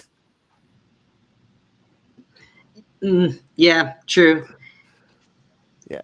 So to round out the chapter, we have overall saying like, "Oh, they're holding the leader and the others prisoner for real." So hey everyone, the Todoroki Alliance is going out for a fight now. It's an all-out war. That's what the chapter is. So you see, this is why I feel like the business guy is working for Dopo, because it's just like it's an all-out war now. Yeah, but I think in this case they just mean a war between their two groups. But at the same time, like I feel like after this little not war arc, but whatever we're going to call this war conflict between them, they're probably going to end up joining their side one way or another. Just because I think Maru is going to challenge them to like a ritual duel or something, and then win, and then gets control. Which, yeah, I think that would be an okay way to go, especially because we can now see the results of his training. Yeah, and I would really like that. Because despite his stupidity, at least he's strong. Yep. And so, yeah, Ayashimon continues to remain good. Should we move on to then Black Clover? Yeah, because in all honesty, I would say this was my chapter of the week. Yeah, yes. For Boyo, if you're watching this, you'll be pleased to know that a Black Clover chapter outranked Mission Yosako for me this week. Yeah, I honestly didn't have the time to really think about what my chapter of the week is, because usually it's like either Sakamoto Day, Shitsu Kaisen, or something. But I haven't really decided. I'll figure it out by the end of the stream. Yeah, so we'll get up Black Clover now. Yeah, sure. Yeah, I think it's universally agreed on that this is probably the chapter of the week for a lot of people. Yeah, I think my only real complaint is, my God, when this leaks came out, people were just throwing spoilers left and right. And I think that the only reason I have a hesitant to call this chapter week is just because it got spoiled for me. So then it wasn't as satisfying. I mean, it was still good to read, don't get me wrong, but it wasn't as satisfying. And that's probably partially on me for not blocking spoilers. I usually don't, though, because I don't tend to get too many spoilers from Black Clover. But this week, I got a lot. Yeah. So, yeah, and that's why when I read the scans earlier this week, I was like, okay, yeah, I better not say anything because I want people to be surprised by this. So, yeah, but even I think on the Discord server, people were very much discussing. Yeah, that's why. But I avoided it, so I don't blame anybody on our server. I blame people on Twitter. Yeah, and I did try my best to like keep it covered up as well. Yeah. Well, yeah. Moving into the chapter proper. we have Natch in a flashback telling Yuno that he wants him to meet someone, and it's the current queen of the Spade Kingdom, basically Yuno's birth mother, Seal Grim Burial. So I guess now we know Yuno's real last name. Yeah, I guess that is true. That I think we kind of already knew that though a bit earlier. But either way, because I've seen this name before. Yeah, but at the same time, I don't think it was on before on his wiki page, because if it was, then they probably would have changed it to like Green Burial. Oh, maybe. Oh they've recently changed it. Well, to be fair, this chapter came out, but I think I've seen this name before. Either way, you can keep going. Yeah, either way we can keep going. So so we have them meeting each other, and finally, we get a royal who's not a dick. Oh, that is actually okay. I guess it depends on like who you count as royal, but I think technically Mimosa kind of fits that. No, I'm talking about you mean like a king and queen kind of thing. Yeah, every single king and queen that we've met in this series up until this point has been a tick to the main characters. Oh, okay. I was gonna say, man, what was her name? Okay, I forgot her name, but that elf princess. She seemed nice, but yeah, I guess it's the first time we're meeting somebody. The characters are meeting somebody who's nice. I'm talking about like part of the royal establishment of the kingdoms. Okay, fair enough. Oh wait, no. Wait, what about? Oh man, why am I forgetting all these characters' names? I'm so glad the boy is not watching this. The Heart Kingdom lady who was working with Undyne. Okay, I guess so. Pechka. Okay, I guess so. But at the same time, I'm just like, finally we get someone who's not being like, yeah, get out of here. You've not been my son for years. Okay, that is true. That would be very weird if she did that, but yeah. Yeah, so she's just happy that Yuno is safe, and happy that he's grown up, and I love Belle's reaction to it. It's like, oh yeah, definitely mother and son because they look like each other. Yep, they do. Which I guess Tabitha's really good at that, like giving visual clues about who's related to. Yeah, so we have all the people around him saying like, "Oh, are you going to return to the Spade Kingdom? We need you. Our nation is going to need your power." And yeah, being pretty understandable here. An understandable dilemma for Yuno. They found the prince of the Spade Kingdom, so they'll want him to come back because they'll need his power moving forward. And of course, he is the rightful heir to the Spade Kingdom, and his mother. How do you pronounce her name?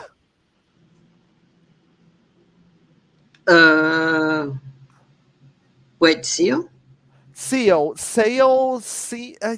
It's just pretty sure Seal. Seal. So we have Seal saying to him like, "Oh, there are many things I need to tell you. But." Of course, you may not be able to accept them right now, and I can't. That might be some foreshadowing. I just wanted to point that out. Yeah, could have some secrets of the Spade Kingdom that she needs to tell, like the next, heir to the throne, kind of thing.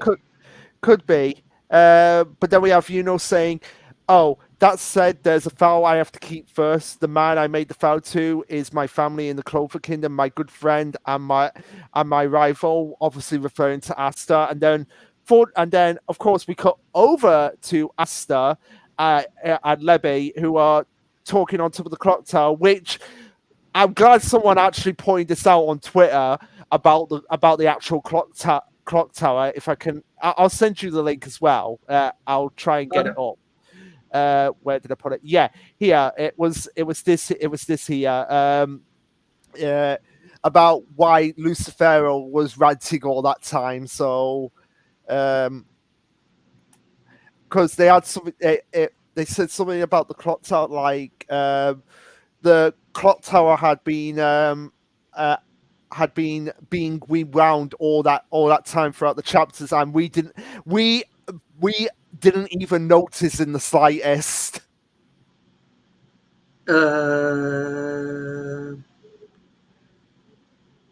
Wait, hang on. I'm seeing, looking at the tweet right now. I'm trying to figure this out. Could we my time? Killed in a fight. Should have lost. Because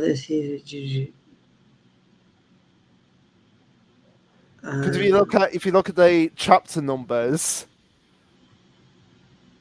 Yeah. Okay. So, like, I see each chapter they're showing a clock, and there's going back to the same time.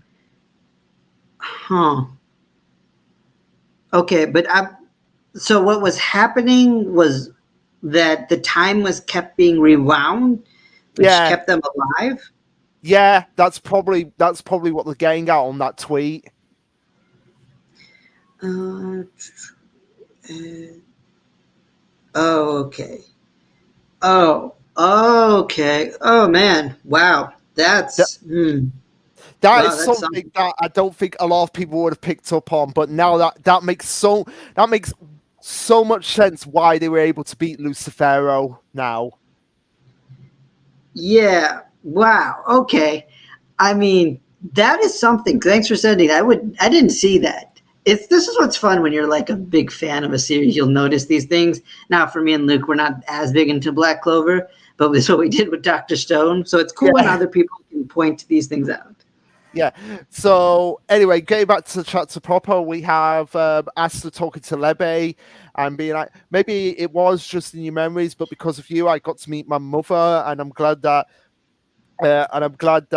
I'm not mad of her for abandoning me or anything. And just finding out that she loved me has made me really happy. But and of course, Lebe being Lebe, it's like, oh, you idiot, that's my line. But thankfully, because of you, I got to avenge Leech's death. And now it's Lebe's turn to make Asta's dream come true, which is the same as Yuno's dream, which is I'm going to become the Wizard King. Which, after this chapter, yeah, I could always see Yuno and Asta being both the Wizard King at the same time by the end of the series. I mean, that would be an interesting take. Because if that's the case, Yuno could be the Wizard King, and then when he has to go and do things in the Spade Kingdom because of his royal heritage, Asta could take the reins. I can see what you're saying. I mean, I still think it would make more sense for Yuno to just take his position as the head of the Spade Kingdom and Asta to be the Wizard King. But sure, it would be interesting if the story did take a route of like both rivals ultimately won and support each other. Yeah, but I don't know. Yeah, because I feel Hayes is here. Hi, Hayes. Who's here? Hayes. Oh, hi, Hayes. Yeah, we're just talking about Black Clover. Yeah, what were we saying? Yeah, and of course, somebody else, and of course, we get Lebe saying like, no, we get Asta saying to Lebe like, "Oh, I have to get everyone to admit you're a good guy, especially that magic Parliament person with the scales." So I'm glad they brought back up the issue of Asta's trial in this chapter, which is something I think I mentioned might have been brought up in this chapter from the last chapter. Wait, hang on. I'm reading his comments. Haven't read BC yet, but a few server members chose as the chapter week. Yep. Yeah, it really did go off. It's also Luke's chapter of the week as well, and I'm still debating on this. I feel like you will have to quickly read it because we're getting into the big twist of the chapter. Yeah, so if you need to jump off the stream, we totally get it. Yeah, so if you want to just mute the stream for a bit while we go and talk about it, you can come back in a bit, Hayes. But yeah, we get the title Black Clover as we get another look at the clock, and it seems like it's swinging back and forth between the two times, like it's just frozen in time. Hint, hint. As we get Damantio just thinking about just being completely off about something, and he goes to see Julius, and Julius is thinking the exact same thing. Like, yeah, the battle in the Space Kingdom is over, but something doesn't feel right. What is this indescribable unease ever since then? No, even before that. So, what's he referring to when it says even before that? Yeah, so he was saying, remember when he was fighting, like the Clover Kingdom was about to get attacked by a giant, a unsealed devil, but that which Asta took down. But Julius was about to do that, but he just ran out of power like immediately. So what he's describing is like during the fight when Lucifer was coming out, he said something isn't right, something enormous about to emerge. We were thinking, oh, he sensing Lucifero's, I'm like sensing his magic. And then when Julius said even before then, he's talking when he just suddenly lost magic. And I'm kind of glad they got explained because I remember when it happened, I'm just like, this feels like a stupid way to just get Asta to do his thing and just like get Julius like, oh, look at Julius getting weaker, but Asta is getting stronger. And I'm like, okay, was that really necessary? But yeah, yes, it was necessary. Yes, it was necessary. Yeah, as we have Damanto appearing in Julius's office and saying, "Look, I need to speak to you about something." So I've been investigating the existence of devils since the trial of Asta, and this is what I've required by researching a tribe of devil hosts in our kingdom. Now, a tribe of devil hosts. I want people to keep that in mind as he goes through records from over 20 years ago, and it turns out that that among the supreme devils matching the Quillful, there was no devil known as Magelical. So Magelical didn't exist 20 years ago, and there were devils who had said to rule. Three devils who had said to rule the underworld. Lucifer, who we already know is Satan of gravity magic. Beelzebub of spiritual magic. I think it's meant to be spiritual, that, because in the scans it said it just said just magic in general, or something like it said something like that. Yeah, that's why I don't really read the scans for most series, just because I don't fully trust unofficial translations. Because it just like they're just kind of, because like sometimes people say, like with Jujutsu Kaisen, I'm hearing a lot of people saying, "Oh, the unofficials are much better than the officials because they explain some stuff," and so there could be cases where that's the case. But for me, I just like would rather read the officials, so rather than get confused between which is the correct way of looking at this. Fair enough. So we have Lucifer, Beelzebub, and oh my god, Asta Rove. Yep. Oh, this would make so much sense. Okay, hold that name in thought. This would make so much sense. Okay, so I think I know where you're going, but we can keep talking. You know why unofficials can be wild. You know where I'm going with this. Asterove of time magic, and it's likely that Magelico is Asterove's exists. And what coincidence that from 20 years ago, since Asterove disappeared, Asta was born, and he's nearly 20 years old himself. Interesting there. And for some reason, Asterove vanished from the underworld, and Megicula basically was his successor. So basically, all of Megicula's little actions against like Nozel and whatnot, they also happened. Noelle also happened around the same time when she was a baby. So Yeah, and that I'm just going to call him Damnatio. Yeah. He goes, oh, and there's a bit of a coincidence here because in all the world's history, as far as I can tell, there's only been one single time magic user. And who is that time magic user, Julius? And Julius just has a complete bombshell here. Like, oh, it's me. Tell me. Well, before we get there, I also want to point out that we see there's another flashback, and I know in the beginning I was giving Akane some Black for too many flashbacks. I know Black Clover is doing quite a bit of it, but I think with Black Clover, this is fine because it's like this is all the foreshadowing that's been done. And honestly, it's not even all of it because I didn't even see the clock thing until Luke sent it to me. But we see that Julius, we're watching him recruit Yami and William, the two wizards that were necessary to open the Quilot tree. I'm sorry, I'm saying that name wrong. Oh yes! Yeah. Oh my word! Oh my word! Okay, Tabata. Well done, my man. And it looked like Julius is also worked with Nox's younger brother, who comes from the family that is involved with demon summoning. Oh, yeah. So the big reveal in this chapter is that Julius is the final villain of the series. Yep, and we also see. Sorry, one last thing. Julius was also talking to William / Lich. Wait, no, not Lich.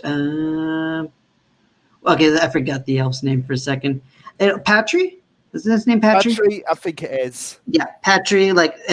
That's when we learned those are 2 in 1. Which I remember at the time I was like, that just seems kind of ridiculous, but whatever. But now it all ties back to this. So, yep. Yeah. Very well done. We have Julius warning Damantio to basically don't let me become the devil again, and of course Astaroth stocked up on Max revives as we see the power of the time magic revive before our very eyes, and Astaroth / this mysterious person that they're becoming is like, oh, you didn't want this to be true. You didn't want Julius to be the final villain. Well, too bad. This fan theory is being confirmed as we get the time chapter, which is just final arc. So yeah, guys, it is true. We are in the final arc of Black Clover, which makes sense now. It makes sense why we're in the final arc. Also, like Astaroth's grimoire, which is like 2 spades intersecting with one another. It's just like a really cool design. There's probably a lot of symbolic meaning here. I don't know, but it's still cool. That's all I know. Yeah. And then we see Adra show up and say, hey, it all went basically the way you said it would. Lucius Zogaratus, which is the name of those siblings that we fought. This is the 4th sibling. Yes. So Julius was Dante's brother the whole time. Yep. And, well, what a way to just go about the 4th sibling. Because we were all like, oh, it's got to be like Morris or somebody we haven't met. But no, it was Julius. It was Julius. And, the weird thing is, I will say with Julius, he was a character who I thought had a great ending with Patry and dying. And I honestly thought him coming back was so stupid at the time. Because, like, why can't we just kill him off? This is why we couldn't kill him off. Yeah, this is why we couldn't. Exactly why. Okay, before we get in, I don't know if you want to continue, but I really need to. Okay, you can. If you read Hayes' comments, I'll be right back in a second. Oh yeah, it's fine. I can carry on for a little while. Don't worry. Hayes. Let's see. Ooh, this is very interesting. I see UFOs are buzzing. Yep, this is why we're. And I would be more excited and call this my chapter of the week if it wasn't spoiled for me. But honestly, even talking about it with Luke and seeing all these clues I didn't see before still gets me really excited. So it's still like one of the best chapters. And it honestly, I think helps. It not only gives a good reveal, but it also solves some issues that I've had with the series so far. Like, number one, who is this random sibling? Why is Julius still alive? And then, like, a lot of things that Tabitha just randomly had earlier on. Like, those are, like, big issues, but they were minor issues, except for the whole Julius surviving. So this not only is a satisfying way to go with the story moving forward, but it also answers a lot of problems from before as well. And plus, it also is a good setup to, as Ann Arbor says, how can you become the next Wizard King? Beat the current. And yeah, that is a very good point. So basically, we just have to take out the current Wizard King to become the next Wizard King. But it also makes me feel really bad for Julius, because you wonder how he became the way he is. Like with William, we learned that he got possessed. But like with Julius, was his whole life a lie? Is this like an Andy Victor situation from Undead Unluck, where we have basically Lucius being the victor of the situation, just kind of making up an Andy, a Julius in this case, to carry on for him. I don't know. It's really hard to say. And then Hayes, the sibling thing had been back in my mind for so long. Yeah, also Julius surviving. Yep, exactly. And then, but Tabitha had all this ready to snap with, did not see it coming. Yeah, and that's the thing. Like, I really didn't see it coming, but it makes a lot of sense, like as everything's explained. And of course, the other thing that's explained is why Adra wasn't doing anything, because that was another thing that bothered me. It's like, Adra, what are you up to? And it's answered pretty quickly. Yeah. He was working for like the top devil. Yeah. Anyway, I'm the back. last point I wanted to bring up before we go on is just that I like how the top three devils are basically gravity, space, and time. Basically the same as Pokemon Gen 4. Oh my god! So Lucifero is Giratina, Julius is Dialga, and Beelzebub is Palkia, which I guess we're going to meet Beelzebub at some point. Yeah, and also I just want to go through like the big chat me and Sky said had about Black Clover, because my theory with Astaroth now. Oh yeah, I didn't want to say that because it's your thing, so go ahead.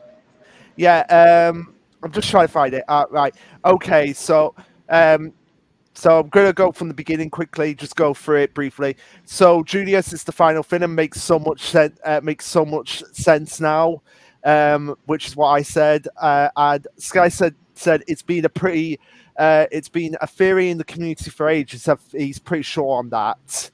So it probably has been a theory that Julius was going to end up being the final boss for Asta. And I guess now, like they're going to have to team up to take them down. But here's what I think could happen, that I'm just going to keep calling him Julius. Like Julius, Lucifer, Beelzebub could combine together to like be a super demon or something like that. Oh, yeah, I could see it. Basically like how if anybody's seen Record of Ragnarok, how the Buddha fight went, where you had those the seven like fighters who combined to form the one single entity, and then it became like it turned into like this giant hellspawn of the underworld. Go ahead. Well, I don't really know the reference, but I'll take your word for it.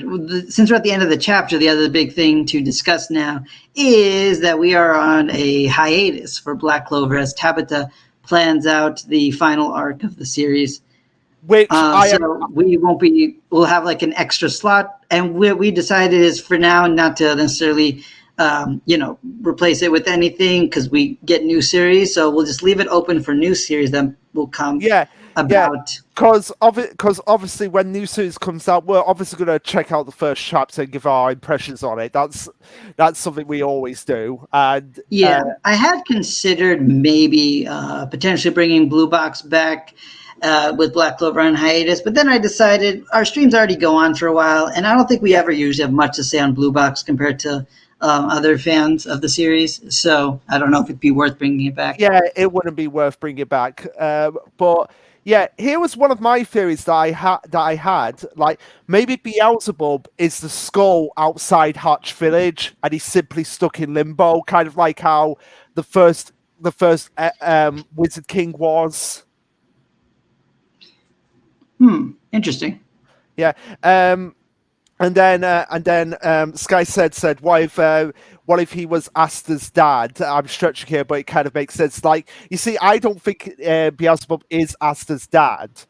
The way he brought that up was like when I said my theory of like, since Beelzebub is the devil of magic, or like the spit, or the devil who has spiritual magic, what if he is also like I said, what if he's also in the human world, and he's the actual source of all the magic in the world? So like all the magic that everyone's been using throughout the series is actually devil magic, and it's been that way for years.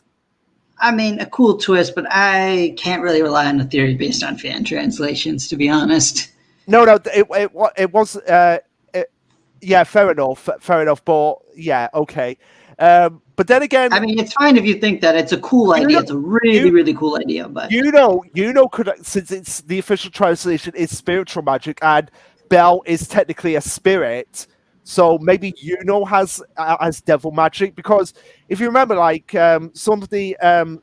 like with the whole elf reincarnation and how people could get possessed by the elves themselves. What if, say, some devil's magics had like escaped into the human world, and now that whoever had, like, say, Yami's darkness magic that originally belonged to a devil, and now that devil, because of this twist, can actually possess Yami because he has technically the devil's magic. I mean, we're still kind of stuck on that because from for the Yeah, early parts, we really thought Yami was a goner. yeah, But yeah, anyway, since we're at the final arc, and we're still talking Black Clover, the other thing is like there's so much that Tabitha still has to like kind of give us. Like for one thing, we have the Diamond Kingdom to explore. We have like the Earth Spirit, which we haven't met yet. We have the dwarves we got to meet, potentially angels. Uh, there's a lot that needs to go into this final yeah, arc. So it's the one thing I'm actually worried about because, like, obviously this chapter shows that Tabitha has a lot planned, and taking 3 months to plan out his series, I think, is going to do wonders for the series story structure wise. Uh, Especially because, like, the last couple of chapters, even if I've enjoyed them, they've all been very short and yeah, concise, but almost like kind of leaves each individually not super great, yeah. except for this Um, one, of course. So I'm hoping that the final arc will become really good.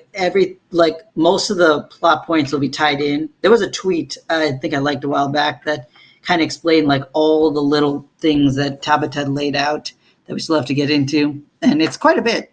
yeah, yeah, it's quite a bit. And also, my final theory is that what if, okay, because the big theory that I have now, like after looking at Astaroth's name properly, is that Astaroth slash Julius slash this final brother might potentially be Asta's real father, and if that's the case, it might explain Asta's mum's draining magic. Like, she probably didn't have that before, but when she became pregnant with Asta because of this devil, that might have been a curse that was put on her.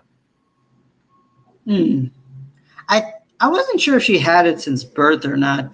That is true because she kind of lived isolated. But it's like, how would she have lived up until now? So it could be that she was cursed after conceiving or Yeah, being with Asta's dad. Of yeah. course, I then, again, like, why go ahead. that happened is still something I want to know because considering it's a devil, they could have, I don't know, had very bad intentions when they did it. Yeah, And that kind of makes me scared for Asta's mom. You know what? You get what I'm yeah, trying to dance around the idea, but the yeah. devil may have kind of pushed what they needed. Yeah, yeah, like, oh, maybe they made like Asta's mom made a deal with the devil. Like, maybe she couldn't have, like, maybe she couldn't have children at all. That probably was something that she could never have, even without the magic draining. And the devil came in contact with us, like, I can give you a baby for a price. Oh, okay. You took it in a much nicer direction than I was thinking. I was just thinking that the Lucius, I was just thinking that Asta's creation birth, it was necessary for like the whatever the final plan is. And so, kind of so much like Aizen said, Ichigo needed to be born. But I think that the devil may have forced the issue, is where I Yeah, was going. yeah. It might be the case, and maybe she didn't want to go through it at first, but he forced her in the end. So it would make so much sense, like why Asta has that name. Hmm.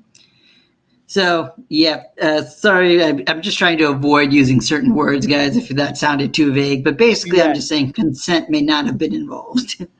Anyway, yeah. con- Anyway, continuing.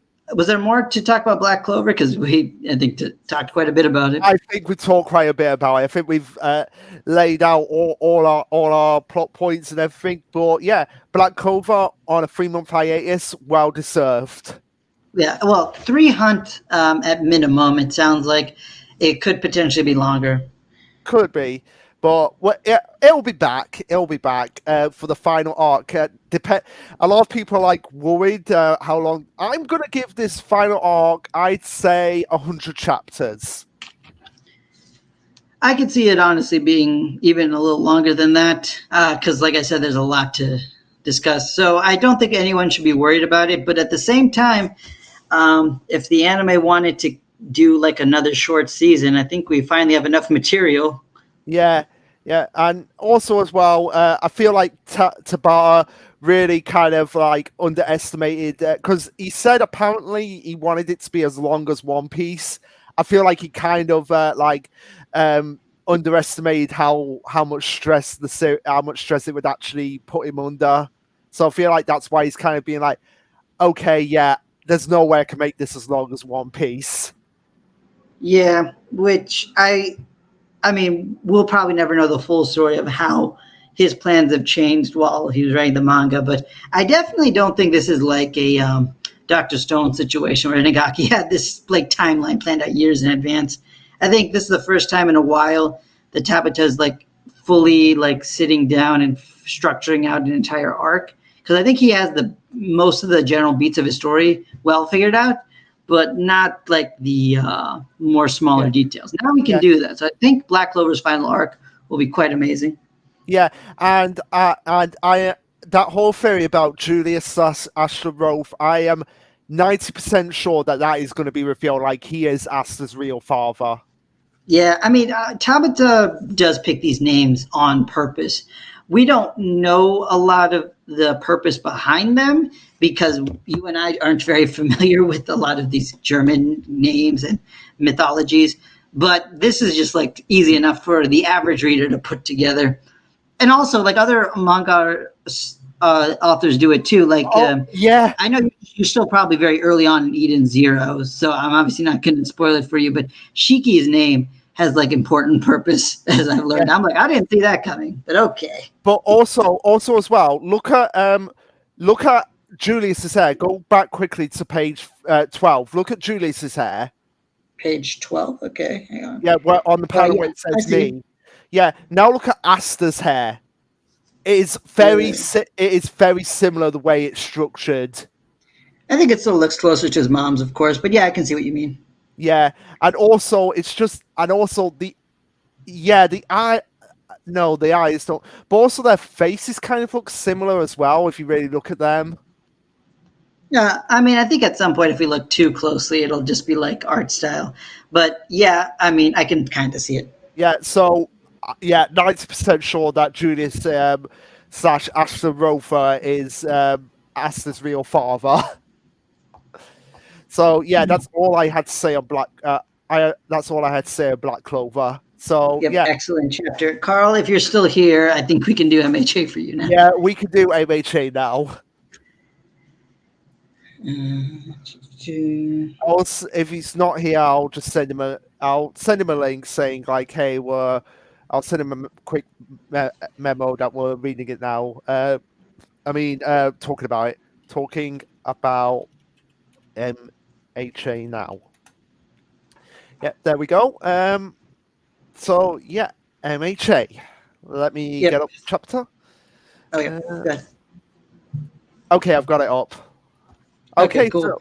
So chapter 351, 2 flash fires, which kind of already tells you what's going to happen. Very, very does what it says on the tin. And of course, after this chapter, we have another break for My Hero. Not just the break for obviously Golden Week, but it's on another hiatus. So we've got to wait 3 weeks for chapter 352. Oh yeah, you're right, huh? Yeah. So wow. Okay, so a lot of series will be going on break, so we'll have a lot less to talk about. But that'll be fine. It'll just mean like shorter, more concise streams, which will probably be better for people who want to watch the stream. Yeah. So we have the explanation of Flash Fire Fist, which is it builds up internal heat to the maximum threshold before unleashing it. So basically charging up and then releasing it in a full scale attack, and it's the peak of it was basically the peak of abilities that were achieved by young Endeavor, except from the hero at from the hero Alma. What is that word? I think it's Almanac. Almanac. Excerpt from the hero Almanac. Okay, I thought it was saying except or something like that. Yeah. So it continues on to explain that when Endeavor mastered this move in his quest for power, he came to understand his own limitations, and that fire produced a simmering heat haze that warped and destroyed all that he gazed upon. So, okay, I'm glad that we got some idea of like Endeavor knew his own limitations. Yeah, which I mean, that was a whole part of like his character arc and why he had children, because he found these limits he had, and it frustrated him to no end. Yeah. And then we actually cut back into the fight between Todoroki and Darby Toya, as we have to say. All right, this little chat has got me pumped for this. Thanks for listening to my tale. And Todoroki's saying that, oh, he's faster than me at raising his temperature. There's no hint of hesitation. Yeah, there's no hint of hesitation because he is literally trying to kill you at this point, Todoroki. I think now would be a good chance to combine your fire and ice, create water, and just spray it at your brother. Because you would have thought that would have been something Todoroki would have thought of. Like, hey, I've got fire, I've got ice, I could just create water. Yeah, I mean, that's what we were expecting, both of us. Like that, we thought was like, this is the technique I'm going to use. But it wasn't, apparently. So we'll get into that near the end. Yeah. And then, of course, we have the sort of indestructible All Might statue, which is trying to burn away at this point. I feel like this is kind of like a running gag at this point with these chapters. Like, how indestructible is this statue? Yeah, or like, is Dobby's fire all that powerful? I guess so. So we have Todoroki saying, "I'm the one who will stop you," and then his brother is like, don't get the wrong idea. I've got some legit thoughts about you." And he goes into another flashback of him saying, it began when I worked on boosting my weakening flame. Turning up the firepower is all I knew. Your and we get words from the flashback saying like, "Oh, your potential surpassed my own." He said that encouraged me. The numbing of my body stripped away my limitations, which was ideal for ollieing his lead with max output.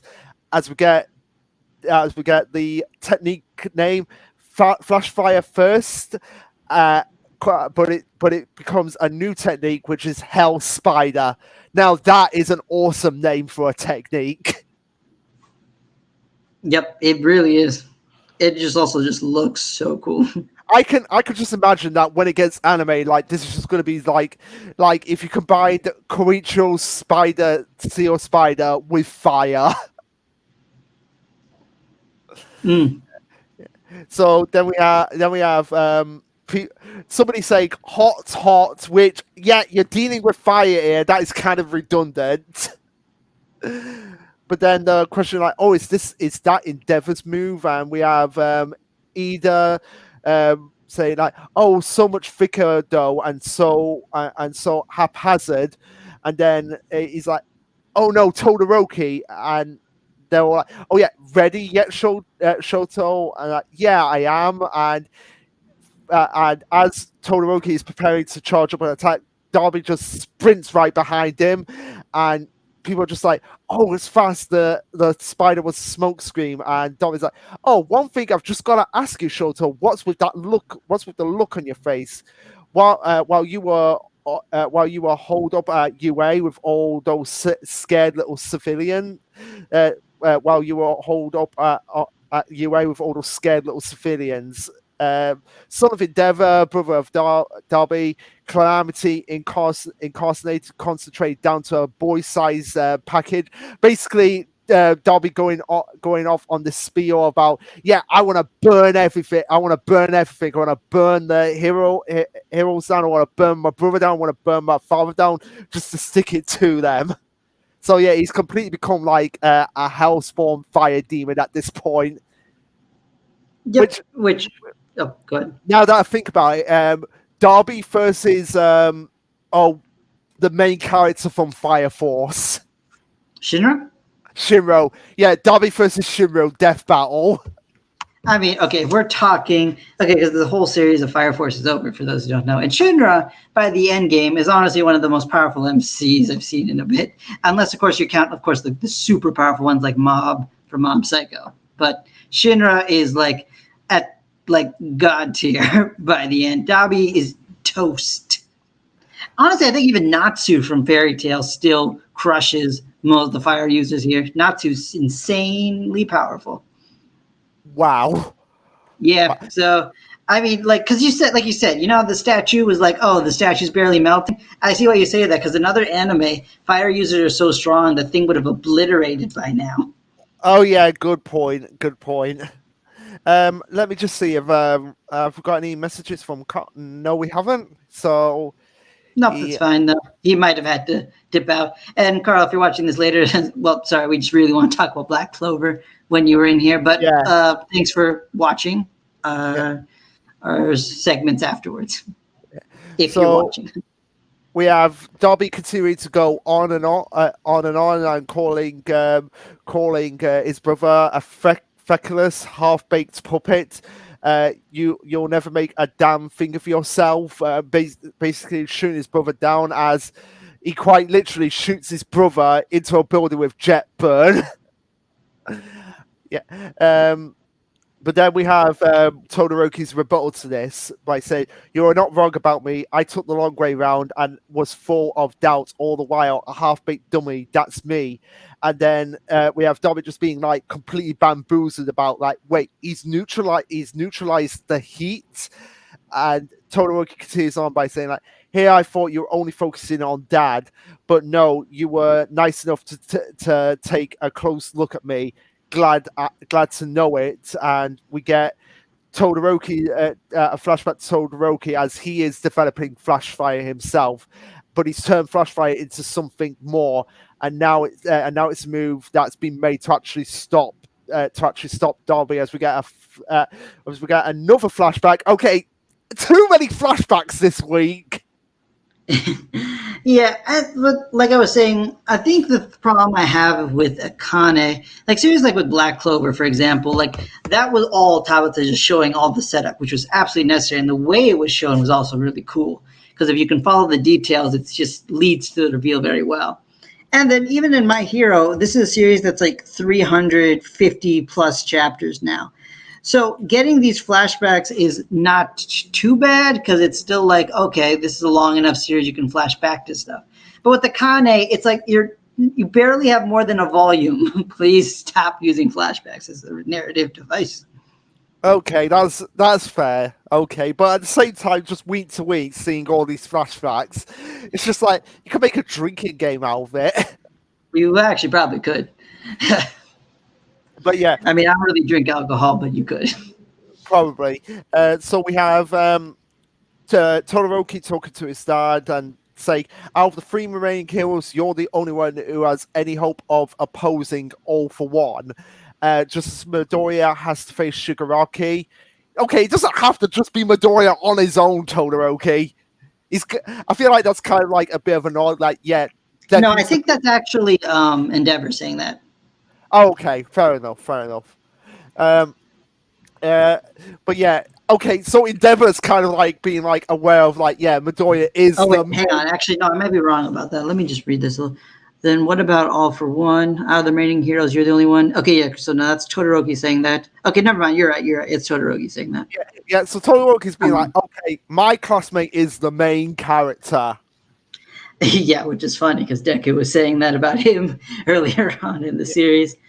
But I think the idea is just that the way they have this planned, like as he says in the next panel, I've got the right power set up to go against Toya. So I think he just more means Midori has the right power set up to go against Shigaraki. Yeah, yeah. But at the same time, But it's I kind do see what you're saying. You're like, we need to set the world's biggest criminal. We're going to need to send my friend who is also a minor. yeah, And and also is the main character. yeah. Yeah. So I yeah. mean, at least it's not like Earthchild, where you literally have someone calling themselves the main character. Oh my god, that You is so just stupid. That is so it stupid. really Um, is. but yeah, Todoroki continues on by saying everyone's got their part to play, and together we'll stop Toya and the rest of the villains. Uh, as we get um, as we get him saying like, "Oh, I may be your half-baked little brother, but let me say this to you: Dad was a madman. Our family was screwed up. When you burned all those people to death, that was your choice." So I like this rebuttal to him because it's like, yeah, our dad messed us up big time, but at the same time, he did not say to you, "Go and be a murderer." That was your choice to do that, to kind of stick it to dad, rather than actually coming home and being there with us. And and I love the fact that Torik's saying that, and again saying basically like, yeah, you may be my brother, but you are still a villain, and I have to take you down. And it's Flash Fire Fist, Po Po so however you pronounce that word, I think it's phosphorus. phosphorus, Oh no, uh, no, that's not phosphorus. There's no S. Phosphor. It's just phosphor. My bad. phosphor. Oh, phosphor fire. Yeah. So Yeah, what is? I Let me just have a quick pho- phos phosphor. Um, so phosphor, solid material that emanates light luminescence when exposed to radiation sources such as ultraviolet light or an electron beam. so So it's just like a really bright fire, which yeah, is like I don't know what exactly makes this special with uh, Todoroki's power set. So I'm not I sure gue- exactly. I guess it's so bright that it blinds Darby. I guess maybe that's the plan because I'm not sure why else like he came up with this idea because like you said it seemed like the logical like he said I have the power set to take down Davi. It's like yeah you have like fire and ice, but his plan was I'm just gonna make a new type of fire fist the way Davi did. So I'm Yeah, like, so the idea is just fight fire with more fire. I don't see what makes you so special here. So yeah. hopefully that's explained in 3 weeks. What makes this Hopefully. a good counter to Dabi? But again, I like what Todoroki's like realization is of, like I said, his father may have been a madman that screwed their family up, but look at him, he screwed up uh, Todoroki the most, and yet he's still on the side of the heroes. Yeah, and I mean that is kind of what they're saying. Like, I think it's a fair message where it's like, yeah, you could say the villain of a story is very much shaped by their upbringing, but at the same time, it's ultimately their choice what their actions are. So I think that's a fair statement to make with Dabi. Yeah. So that's pretty much My Hero Academia. I really don't have any more things to say about it. Yeah, on the off chance that let me just give me a second here. On the off chance, Carl, you're still watching this or watching the future, I was just kind of curious why you were very excited to hear our thoughts about MHA specifically. Because it wasn't like a bad chapter, but it also didn't feel like a particularly amazing chapter to me. It's just a continuation of the fight between Todoroki and Dabi. And honestly, Todoroki's solution, at least within the chapter itself, wasn't particularly inspired. So I don't really know what you were particularly excited about with MHA. If you're still here, let us know. And if you're not watching it afterwards, you can just like leave a comment or something. Yeah, yeah. So yeah, that was MHA, and now we've only got four more series to get through: Undead Unluck, Witch Watch, Mission Sakura, and Ayakoshi Triangle. Okay, so I feel like we should do either Undead Unluck or Ayakashi next? I feel I want to do Ayakashi next. Okay. Yeah. This is the first Ayakashi chapter that we got in Jump Plus now exclusively. And like the plan is, for those who don't know, to have these chapters released, I think, once a week, every 3 weeks, and then take a break. I think that's the plan. He's basically doing what Oda does with One Piece. How Oda will do 3 chapters and then take a break. Yeah, the Kaiju number 8 did the same thing early on with its series, and now at this point it's just bi-weekly altogether. But it seems to be a classic release formula, and like I said, I'm glad that Jump is giving authors this opportunity because it allows them to have more freedom in how they want to release chapters. They're doing just Chojin X from the guy who wrote Tokyo Ghoul. Ishida is just able to release chapters whenever he feels like. And I honestly was worried about that particular strategy, but frankly, the chapters are coming out on not a regular basis, but well enough. And I am enjoying the series as a whole as someone who loved Tokyo Ghoul. So yeah, I think Jump's new idea of like not everything needs to be weekly is going to pay off for them big time. Yeah, I agree. And also, it's leading us to having a color page each chapter now. Yeah, which this is a really good color page. The only weird thing I find is that in this color page they say anime announced, and I'm like, didn't we already have that a while ago? Yeah, we did, but I think this is like them putting it like just official stamp on. Yeah, we're getting an anime. The other thing I noticed here, and I don't know what this means, is that it says localization by Medibang Inc. Who is they? I have no idea. Medibang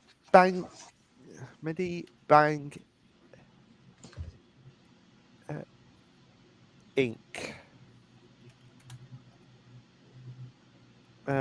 Medibank Inc. manga.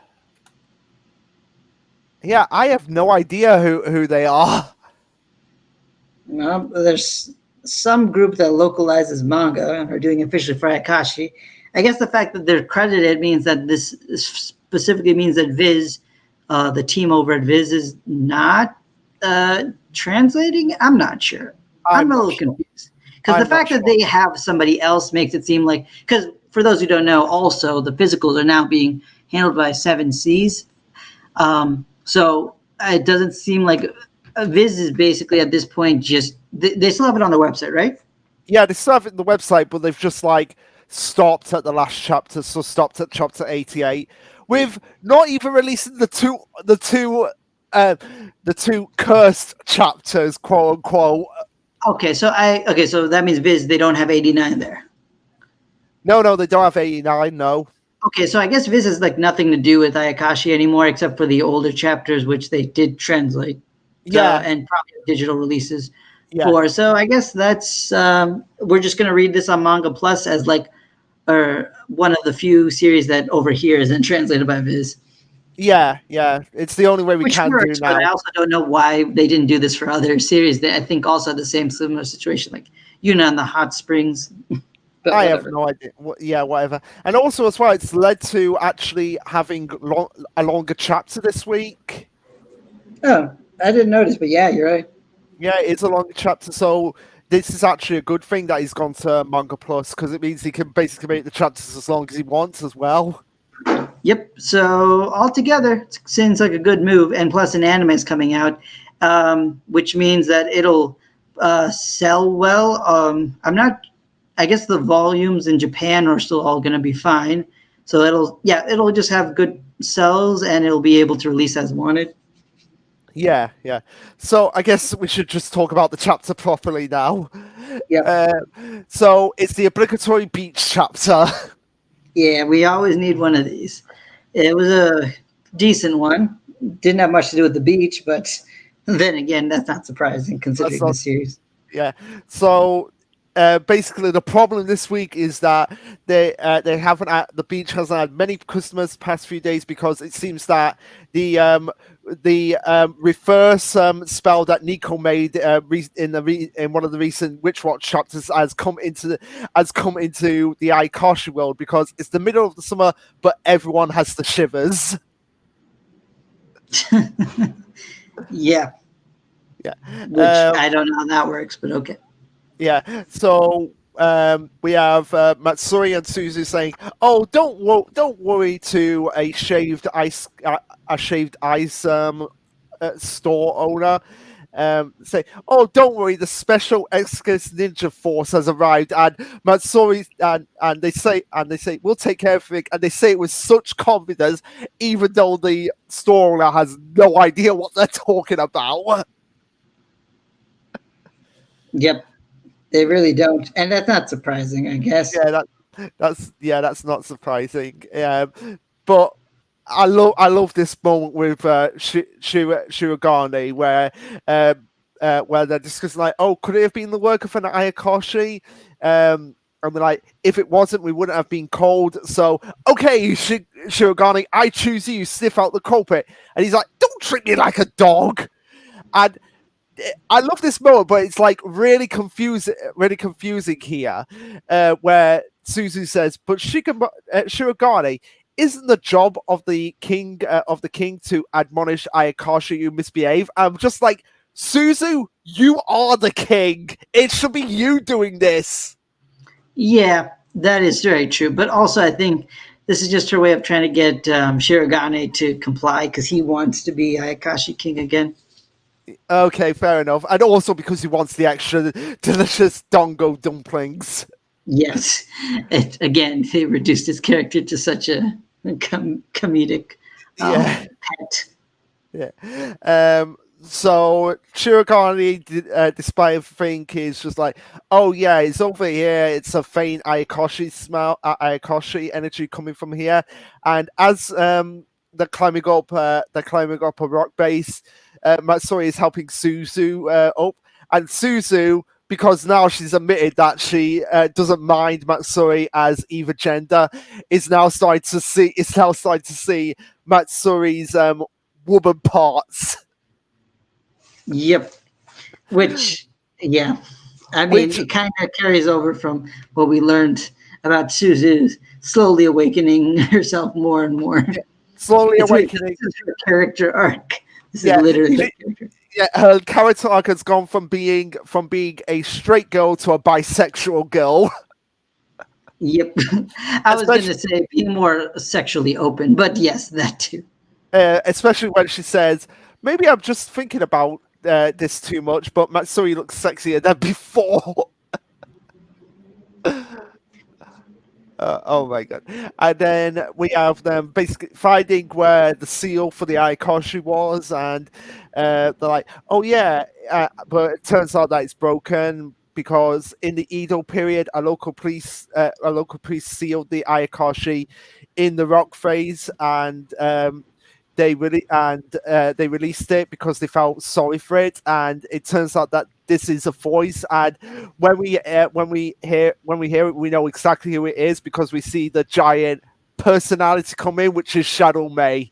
So of course Yep. it was Shadow May who released this Ayakashi, and I think it was just like I think Shadow May was like, "Wait a minute, I'm supposed to be the main villain here. Maybe I should do something dastardly for once." Yeah, it's true because she really hasn't done much in a while. The other thing to mention here is that we see a broken rock, and I think in Japan not too long ago there was actually like a rock that split open that was supposedly to have sealed some kind of ancient spirit or whatever. I saw stories about that, so I wonder if this is just like a chapter based on it. Probably. Um, So Chalamet is saying like, hey, the humans have arrived, so make them tremble to your heart's content as we see this Ayakashi spin around Suzu and Matsuri, and it goes into Matsuri, who starts to feel the shivers, and it turns out that this Ayakashi is called Shiv, born from the imagination of people feeling feeling the chills.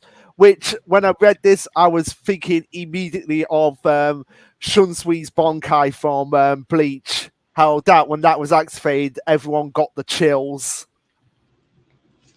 Oh yeah, yeah.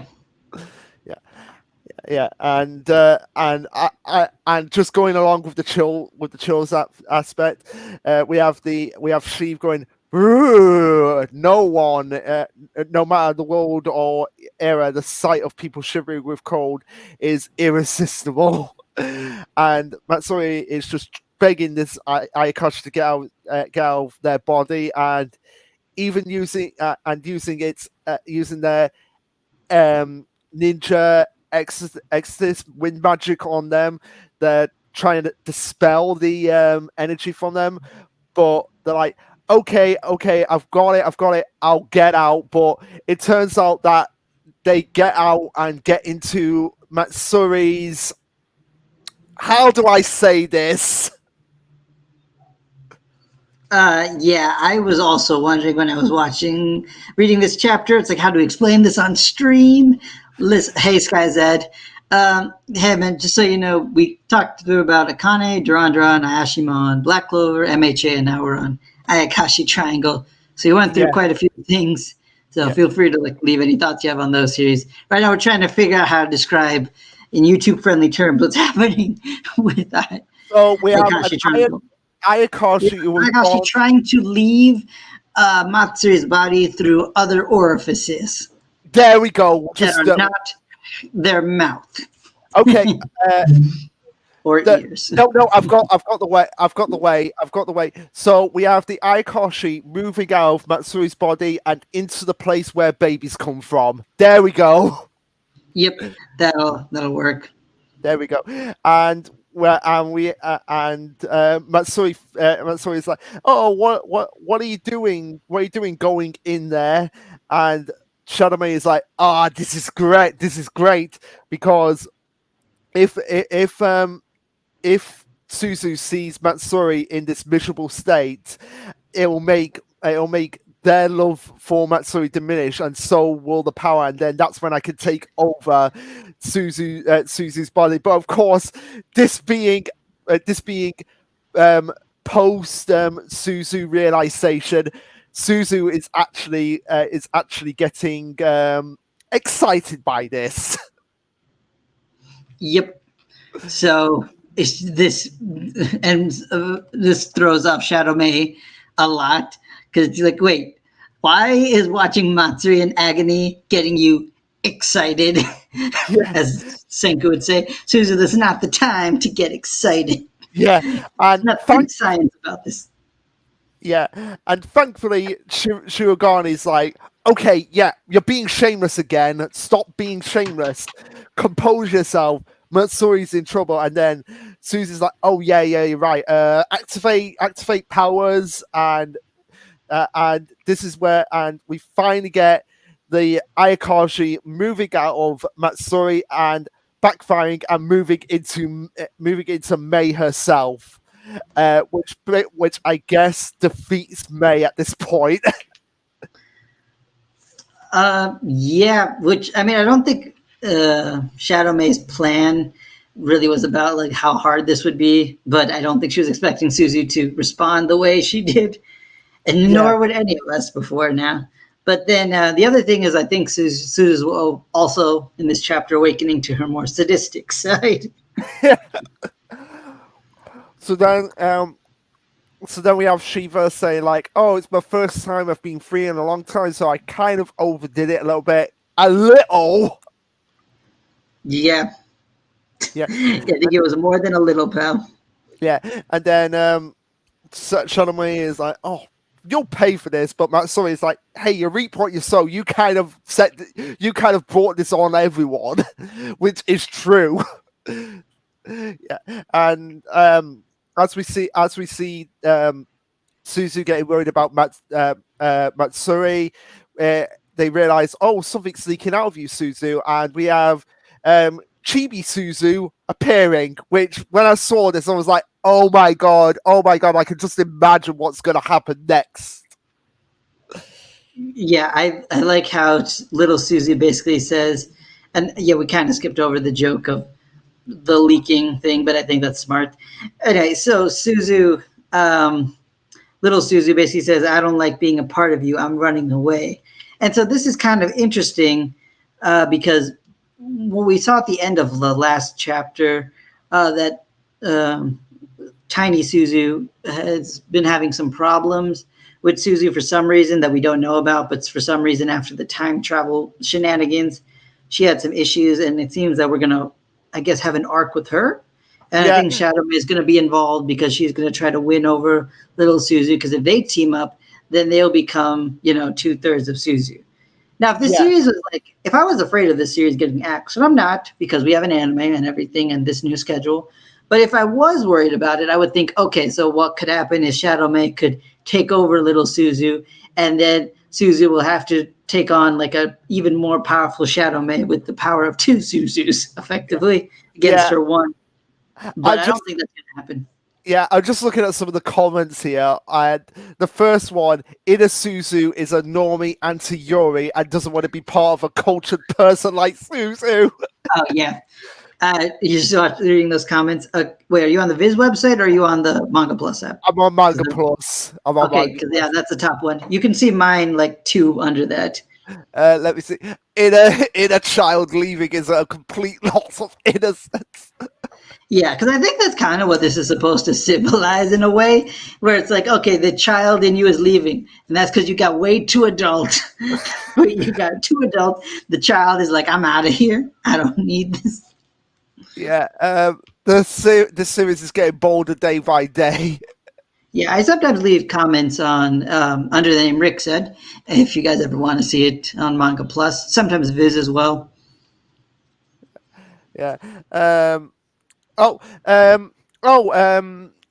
Carl has messaged me on Discord. I will message him back. Uh, if you come into the stream, we will explain. Oh, we will explain. Okay, I mean, we just wanted to let him know when MHA was because he was excited to hear Yeah, about our MHA talk. yeah. So, Carl, if you're still here, you better come in right now because we're just gonna quickly go over it. We did talk about MHA. You missed it. Yeah, but that's fine. Like this will be uploaded, and I'm writing down timestamps for us, so anybody can just skip to the series they want to hear about.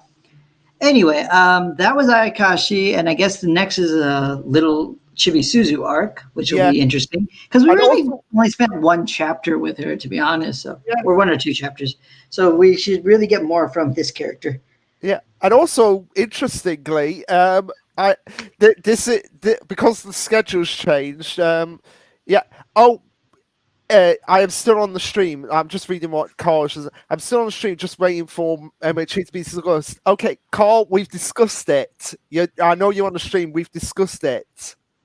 Yeah, okay, yeah, but like I said, you can just jump to the timestamp when we post it. Yeah. Uh, But but that's anyway, fine. If you anyway, want our general thoughts, it was a pretty good chapter. We were a little surprised about what Todoroki's solution was, but what I wanted to ask you was like why you were particularly excited about that chapter in particular. Just because like I thought it was a decent chapter, but nothing like super amazing. Just like some really cool new attacks we got to see, but I don't think we really got anything that was like, oh man, this is like mind blowing or anything. yeah. But anyway, I was just gonna say about Ayakashi because of this new schedule. It's actually not on break next week. Yeah, I mean it's usually not, but yeah, well, it just will be on break regularly, which means that I think the weird thing for us is, Black Clover is going to be on hiatus for a couple months, and Ayakashi will be on break like every fourth week, so we're going to have like weird gaps in our schedules Yeah. from talking about manga. So Yeah. maybe we'll find a way to just like something to bring in, just with a lot more time to talk. Yeah. Yeah. There's We'll something to figure consider. something out. We'll figure something out. Yeah. But So anything more with Ayakashi?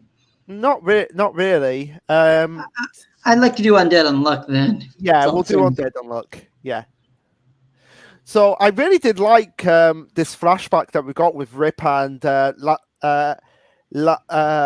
Lati, L- La, Latla and her younger sister, uh, Leela. But first things first, I think we've got to talk about like the sickest tag team popularity poll results. Yep. So basically, I didn't know there was a poll, but apparently this particular poll involved not just individual characters, but couples specifically. And not surprisingly, first was, of course, Andy and Fuko, the main duo of the series, the namesake. But what's surprising to me is after Shonen movie, which I agree is like the next best, was actually Juice and Victor. And hey, Carl, no, like we said at MHA, we already discussed it. That's what we were trying to like tell you. We already talked about it a little while ago, like around the 2 hour mark on the stream. Um, anyway, back to Dead Unluck. Juice and Victor, I was surprised took number 3 because I would have put the third one, who got number 5, Rip and Latla, especially after this chapter. But instead, you got Tatiana and Billy, which, okay. I mean, they barely had time together, but sure, that's fine. I guess and that kind of makes sense. Like less time. Yeah, Top and Ishin are like, what the hell? Yeah. And then Andy and Gina even made it up there. I'm like, come on, people. Like, even the author was just like, fine, I'll have Fuko and Gina fighting over Andy. So yeah, the shipping in this series really doesn't work very well. It really doesn't. The only ones that make sense to me are Rip and Latza, Shin and Miu, and Andy and Fuko. Like June and Victor doesn't make kind of, but at the same time doesn't really make a whole lot of sense. I think like when I was talking about this on Discord with other people, and I think they said like, oh, each individually those characters are great, so together they're really good. I'm like, okay, sure, I like Victor, but I don't think they're a better duo than some of the other ones we see. Yeah, but let's probably get into the chapter proper now.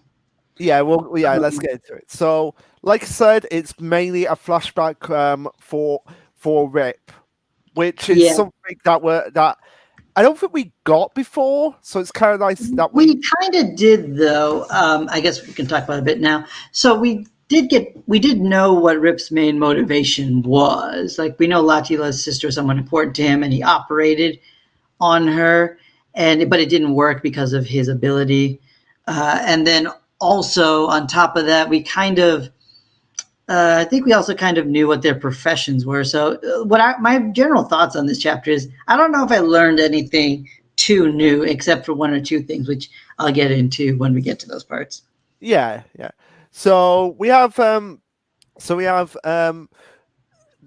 off with I guess they're playing no, not playing Rip is telling Lila and Latila, like, God, that's a mouthful to say. Lila, Latila. So he's just like, oh, hide me, please. And they're just like, oh my Rip, are you avoiding your lessons again? What I love most about this flashback is just like how cynical Latza is to Rip, even in their young years. Yep, it's true. They've been friends for a while.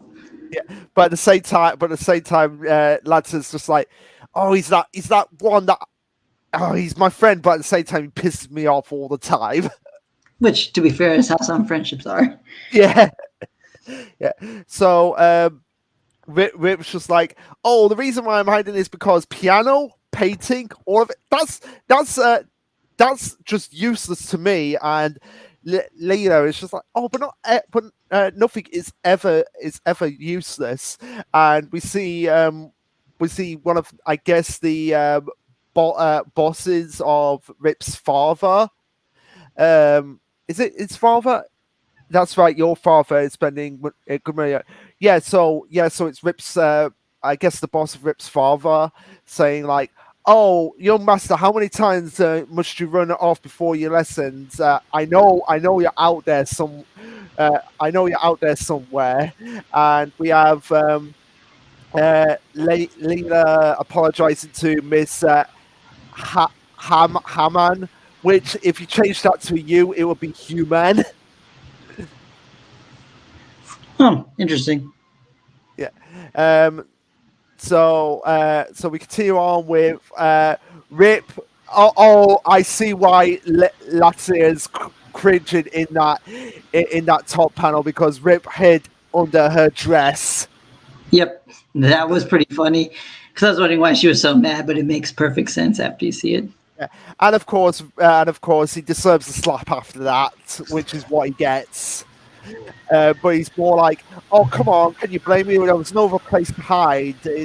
It's not like I went under there because I wanted to." And then that's it. It's like, "Oh, then go and hide under later skirt." I mean, I wouldn't let you. I wouldn't let that fly either. But you get my point. And I'm like, yeah, I guess I'm not sure if I understand your point. Really not sure I understand your point here. But then he says, of course that wouldn't fly. Lila's a girl after all. It's like, I'm a girl too, you little dweeb. And then, of course, Layla's having a fun time watching all this. And Rip asks, hey, how's your health, Lila? You got checked out at the hospital? And apparently the doctors gave her a bad prognosis. I have 10 years left before my heart gives out. They said no one can repair it. Repair. I got you there, author. But then one thing I want to point out here that I was thinking about actually while we were talking is that this dynamic reminds me a lot of Chrome, Ruri, and Kohaku. Basically, you have like a science-based guy who is in love with the sick sister and has like a tomboy older sister who's protective. And also beats up the science guy out of aggravation, and the science guy refuses to acknowledge the tomboy as a girl. It is just hilariously on par, and it also I don't know if it kind of like downplays it for me a little because it's just like, come on, author, can't you come up with something unique? You had to rip off Dr. Stone. I'm pretty sure Dr. Stone got it from other people, so that's a bit of a joke. Probably got it from other people. Yeah, it's just not particularly. It just kind of makes it feel like this feels into some kind of archetype that I'm just not aware of. Yeah, but we did see. Is it? No, it's not. Later, it's Lassio asking like, "Oh, Rip's asking her, "Oh, why are you crying?" And it's like, "Oh, the reason why I'm crying is because I'm sad and frustrated. Isn't that obvious? If they could use my heart, I would let them use my heart, but they told me that I couldn't use it. So I love that. The fact that she's willing to give up her heart for her sister just so that she can have a chance to live and, as we know, be with Rip." Yep. Yeah. And then Rip says, "Of course they couldn't use your vulgar heart, Latfly." So he's like, "Excuse me." Besides, that'd be admitting defeat. And then, of course, Rip says, "I'll fix you." And apparently, he says, "At this moment, your illness is as good as cured because I've decided I'll be doing the curing." Basically, again, a lot like Chrome, he dedicates himself to learning science, specifically medicine, in order to fix the girl he likes. Yeah. So we get a montage of him going through his training, and he makes his declaration like, "Oh, I'm going to be a doctor. I'm going to be Doctor Rip." So yeah, and actually, that's another point I do want to bring up a bit later. But then he says a doctor has 3 weapons. Apparently, it's something Hippocrates said. And for those who don't know, this is the same guy who did the Hippocratic Oath, which all doctors have to say is like, do no harm to patients kind of thing. Anyway, so then apparently the 3 weapons are words, herbs, and the third is a scalpel. And so basically it's just like a doctor basically will talk with the patient, they'll give them medication, and if needed, they'll do surgery. That's kind of the gist they were going with. Although, I think that basically we just use that to kind of time skip our characters to adult age. Well, not really adult age, more like teenage age. I don't know. I don't know how old these guys are. I assume they're teenagers at this point. I don't know. He's using a scalpel, so I wasn't sure if he's in medical school yet or not. He could be, but at the same time, he could still be teenage age, and we just don't know. Oh, yeah, So yeah, actually, no, he actually probably is based on what happens later. No, yeah, he's definitely a teenager. Uh, yeah. So then he's explaining how he's actually apparently really good at using a scalpel, and apparently he attributes that to his piano practice, feeding back into whole. Oh, not some things can be useful without in ways you don't expect. And then, of course, Latila asks the important question where he's like, the doctor that was Layla's working on is famous. Shouldn't you just let him handle it? And he's just like, that guy threw in the towel. That means he's a quack, a certified quack. And I'm just like, okay, well, this is extremely egotistical. But of course, because this is a manga, you're somehow going to surpass him in skills. yeah, yeah, And I'm just going to say from experience, it's a lot harder to be a medical professional than I think this series is really letting on. yeah. Yeah, even I, as someone who's not in the medical field, knows how hard it can be. I couldn't be a doctor if even if I wanted to. Yep, it is quite a rough road to go there. But in manga terms, of course, there's always like a prodigy to make everything seem easy and whatnot. Yeah, and Which I don't know. In the medical field, I always find that a little concerning. Maybe someday we'll get a manga where they actually do it properly. But apparently, Latila's plan is, I can't heal her well, medically, so I'll save her. well, technically, we have sort of got one that does it properly. Monster, but that's more psychological. But we still have some. But the main character is still a doctor. Yeah, I guess I kind of meant more the medical education path because I haven't read Okay. Monster yet, but I figured he's already a physician by Yeah, the yeah, start of the series. yeah. He's already a So, like, physician. I guess what I more meant is like just the way we have people going to school for being superheroes and whatnot, and sorcerers and Jujutsu Kaisen. Maybe one would actually have medical school and kind Okay, of like fair teach enough. medicine. Fair enough. I think I would like that. I would read it. Oh yeah, you And definitely also, would I like would that. probably feel a lot of emotional pain because I'm sure they would have the characters go through a lot of that because the mental health of medical students is and medical professionals is very under discussed, but it's starting to be discussed a lot more. Yeah, yeah.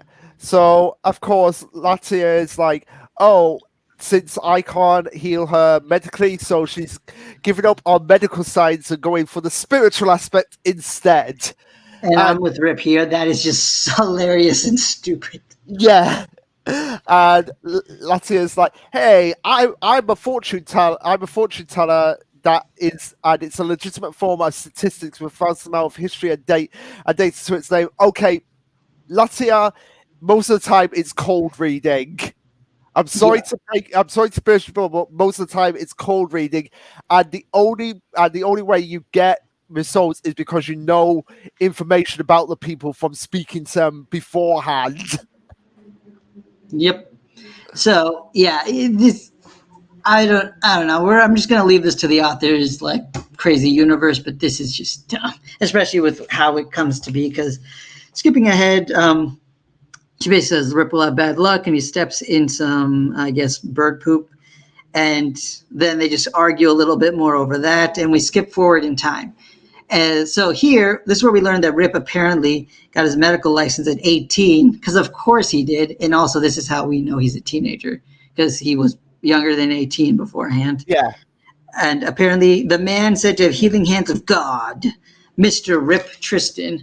So it's also his name. This isn't just a random I nickname for know. him. I was just like, wait, that's it. Right, Rip has been his name the whole time. Rip Tristan Taylor. Yeah, and I will say the translator brought up something that I thought was interesting. His last name Tristan could be a reference to the legend of Tristan and Isolde, where a knight is involved with two princesses, both named Isolde. This would explain why he's after the round. Well, it's a little bit later, but basically, there's a lot of stuff with knights and the two sisters.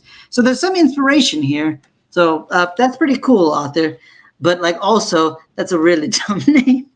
Yeah, it really is. And then So the other thing I didn't like, again, good thing One Smart's not here. Apparently, Latila is so good at fortune telling and mastered all forms of it to with 100% accuracy. No. 100% accuracy. Okay, so here's the thing. If someone had the ability to legitimately predict the future 100%, the implications are insane what they could do with that kind of ability. Like, it's just crazy to me. Like, It's they what. can. Go ahead. Yeah, so there's in Jujutsu Kaisen they also had somebody who could see into the future with a superpower. But what I like about series with that have other things that do like future sight is there's usually some interesting limits on it. Like, oh, I can see into the future, but only like a short distance away, or only through these specific methods. And or yeah, I can see the future, but the future isn't necessarily fixed. But 100% accuracy with all these various random nonsense, like the implications for that are just really crazy and dumb. But of course, the author thought it would be cool for the Latila to have this ability. Yeah, yeah. Oh my god! Because And if she could see into the future 100%, we should have no problems in this series. She could see yeah, everything happening before it happens. yes, yes. She could have seen right. She could have seen like. She could have said to Fuko, "Hey, Fuko, you better watch out because you're gonna die in a bit."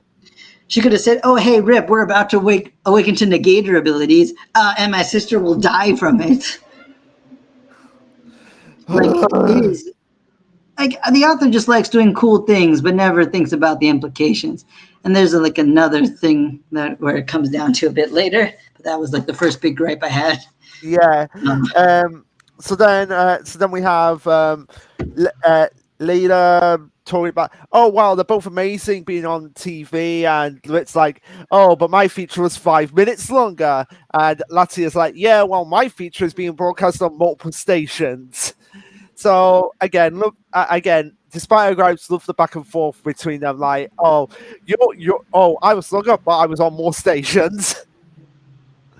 Yeah, and then we have her saying that, oh, even if it has been for the girl that you like, I'm impressed by how far you've come despite hating studying. And he's like, oh, I'm not doing this for any alternative motive, and that's the truth. Of course, yeah, sure, Rib, sure, sure, because. Did you think you were keeping your crush a secret? Yeah, pretty much. Latia is aware of the crush that Rip has on her sister. And then I think I know where you're getting at here because Latia used her fortune telling to find the perfect day for the surgery. Except yeah. she couldn't predict when Rip would get his powers. Mm-hmm. And then Layla says, "You and my sister have always been there to help me out as like a couple of heroes." It's like, and then she says, "I can't hope to compare, so please forget about me and be with my sister." And again, that gives me Chrome and Ruri vibes because there was a part where Kohaku offered herself as like, "Hey, it doesn't look like you're going to end up going to be able to Ruri because of the grand bout and everything, but I can offer myself as a consolation." And in a weird way, like that also came to mind when I was reading Yeah, this. yeah. But But yeah, but apparently at this moment we have um, a marriage proposal. Oh, and one smart just responded to me in Discord. So yeah, I can keep going. oh, all right. I just want to read that, like responding the response. Um, probably do the flashback. Yeah. But anyway, yeah. So of course, this being manga, we've established that crystal ball magic is useless because because as we said, the unrippability came to fruition here when Latia is having the surgery done on her, and they say like, oh, the bleeding won't stop, and they're preparing for a blood transfusion on the double, but. Layla is just on her deathbed here, saying like, "Oh, your hands couldn't fix me, Rip, and your predictions were off, sis." And Latia is like, "Why? I have 100% accuracy. That crystal ball lied to me." Or the tater cards, whatever she used. So now that we're on this part, you see how. Um, okay, cool. So you see how Layla Yeah, is talking to them right now. Yeah. Was she not under anesthesia? I guess not. She was going under heart surgery and hasn't been put under anesthesia yet. That was like actually my biggest joke with this chapter. It's like, okay, because like here's the thing: you do talk to the patient before putting them under. You usually don't make the first incision unless it's like a very minor surgery before they go under, because you're cutting someone open. Yeah. Yeah. Like the only other thing is that she awoke from her anesthesia while she was bleeding out, which, I mean, that's almost even more cruel. So that's what I'm going with. But I like the joke that, oh man, good job, Rip. You're the number one doctor somehow, but you forgot anesthesia. Yeah. I mean, even I knew that. It's like, what the hell, Rip? What are you doing? Yeah, and also, forget about me. Use your scalpel, but please put people under anesthesia before you do it. And use your crystal ball that has turned out is not 100% accuracy to save the lives of many. And I just like the fact that Latia is crying not just for her sister, but for the fact that her crystal ball failed her. It's like, no, not my 100% accuracy. Think about this will do to my career. Let's just hope nobody. Let's just hope that nobody has an unseen ability. Oh crap! Wait, what? Wait, because we have unseen and they have a hidden camera. I mean, we did have an unseen, so I thought you were referring to him. But I'm like, wait, what does he have to do with this? Oh no, I was like referring, like I was just like making a joke of like Latia saying, "Rip, we can't let anybody know about this, so let's hope nobody has an unseen ability and they don't have a camera somewhere." Yeah, I mean that is pretty funny. Yeah. So then we finally cut back to the fight between Andy and Rip, as we have Rip saying, "There's no way that I could ever forget about her. I became a Dr. Secure. That was my whole reason for living.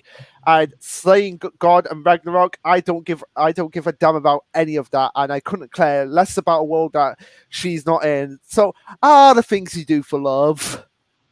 Yeah, I mean that's like this whole series. Like every time it's like, oh, I love this character so much, so I will go to these extremes. Yeah.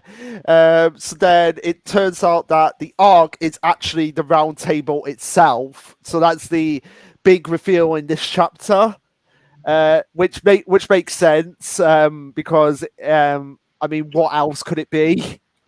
Yeah, it's true. I will admit that was an interesting reveal. It's honestly, for me, the flashback wasn't too interesting personally, just because we knew. I mean, maybe people forgot, but I knew that there was a point where we mentioned that Rip operated on Layla, didn't go out because of his ability, and then that's why they're doing all this. So I didn't really learn anything too new, except for a few points about the childhood, which isn't a problem. Having these basic backstory chapters isn't a problem. It just wasn't too exciting for me. And there were just like a few points of contention, as always, in Undead Elect. But it's really the last parts that made me go, oh, okay, hey, this is cool that we're getting this.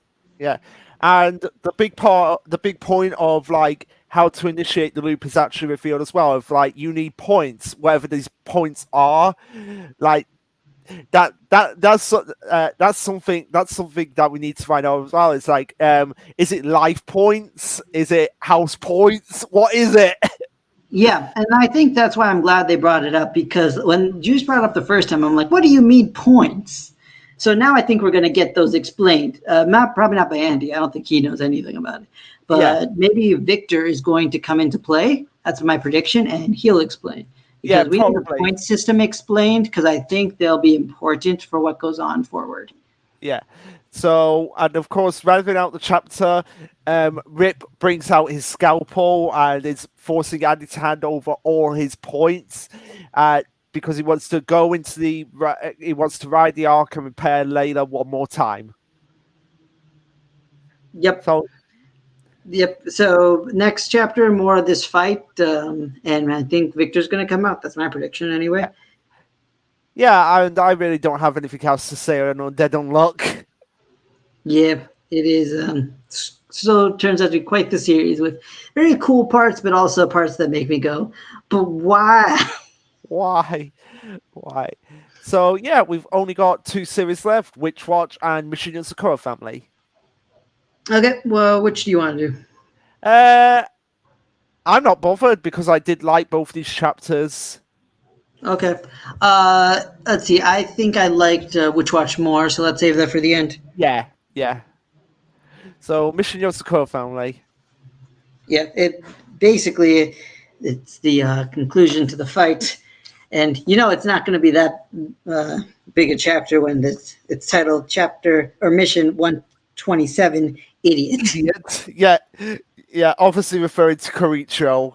So, but yeah, just to iterate here, Vex in Control Chaos was like, okay, so we're not going back to the status quo yet because of what happens at the end of the chapter. Yep, and I am glad about that because I was afraid of it. Yeah.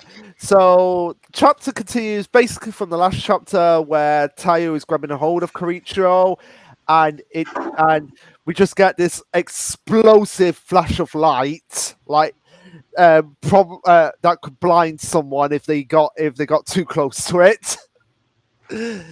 And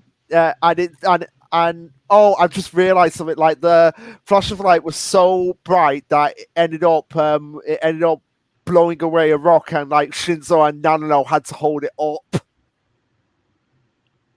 Oh, yeah. Yeah. So Sky said, finished the chapter just in time. Good job. Right. Good job, Sky said. But yeah, we're getting into Mission Sakura Family. So yeah, we have Fruitsburg saying that the black flowers are disappearing, and and Shion is looking over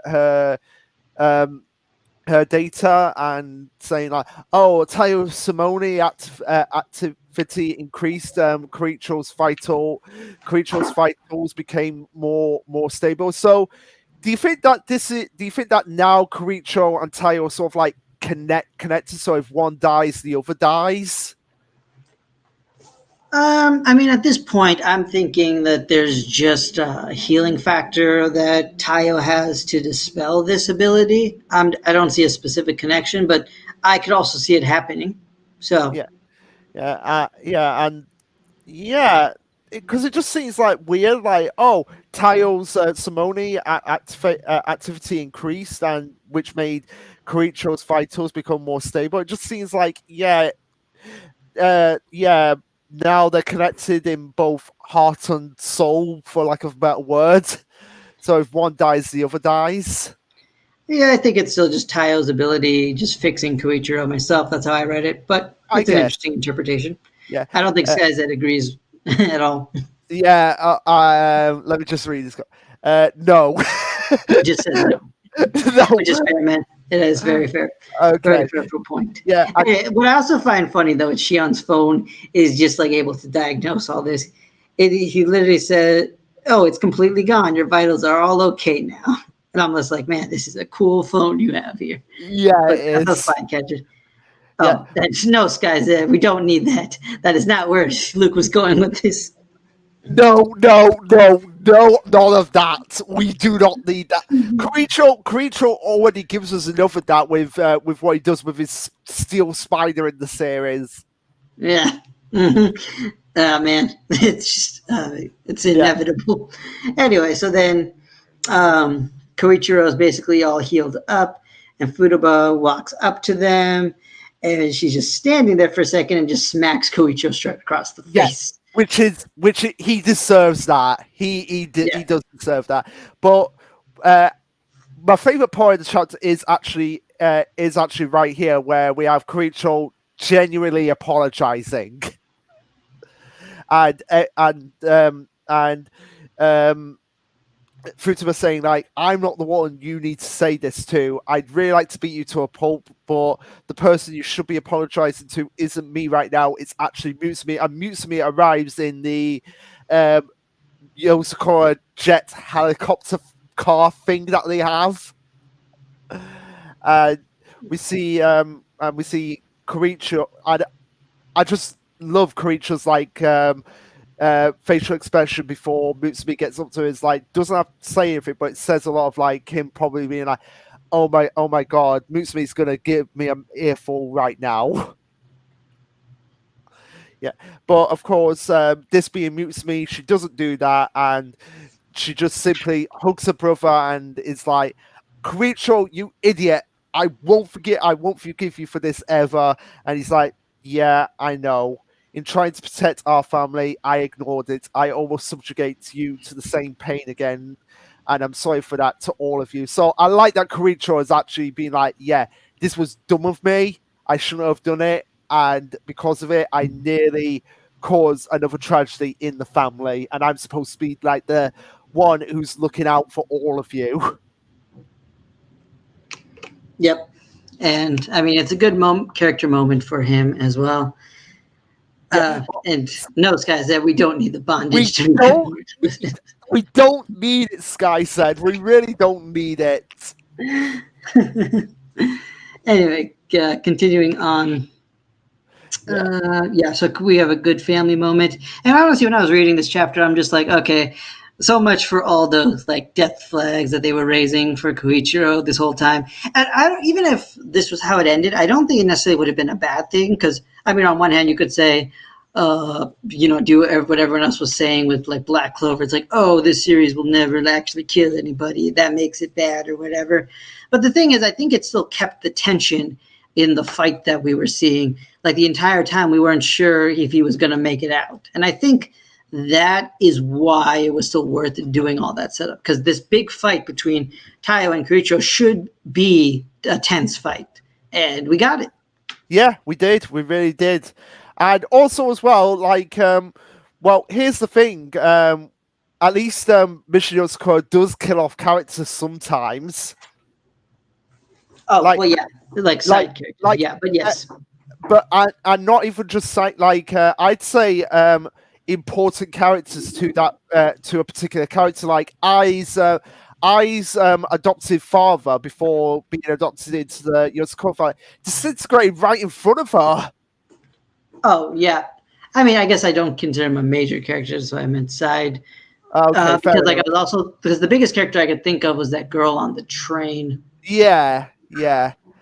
But yeah, and that's true, guys. Kawashita, that's another big one. That's probably the biggest. Yeah, good point there. Yeah, but I would argue that Ai's parental figure before Taiyo Mutsumi was important to her character in particular. Well, sure, to her specifically. The whole story as a whole, not really. Okay, fair enough. But yeah, Kawashita, I think that's a big one. So yeah, Yozakura does have major character deaths. And I think that's why there was some legitimacy to Koichiro potentially passing. So that helped add to the tension. Yeah. But I'm also not too upset that he survived. Because it was always going to be like 50-50. Yeah, it was. It really was.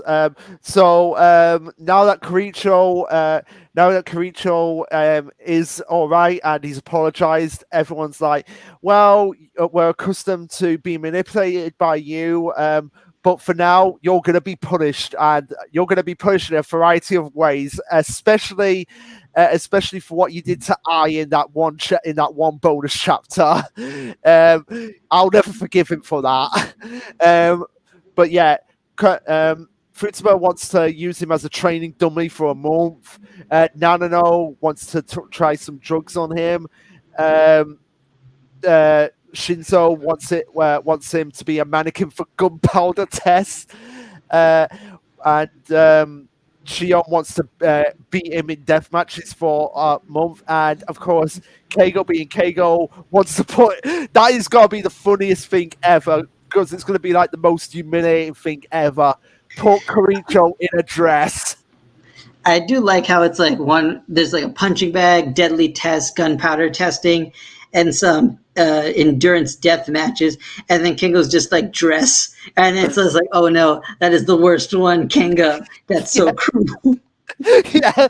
And Karicho's just begging to be saved. And Mitsu's like, yeah, like I already told you, I won't forgive you. And Taiyo's just being thankful that they can finally go back to this no malice. But yeah, And I do like this last part where he says, or Fudaba's like, will we get straight to warm-up exercises? And Creature's like, let me write my last will and testament. Yeah. But of course, this being a shonen manga, someone comes to interrupt it, and of course that someone is Momo, which finally we get him again. It's like, oh yeah, Momo's in this series. I forgot about him for a while. Nah, I didn't forget about him. But I can imagine someone will be like, oh yeah, the father's supposed to be in this series, and we're supposed to be. But the whole point of this was to actually track down the father.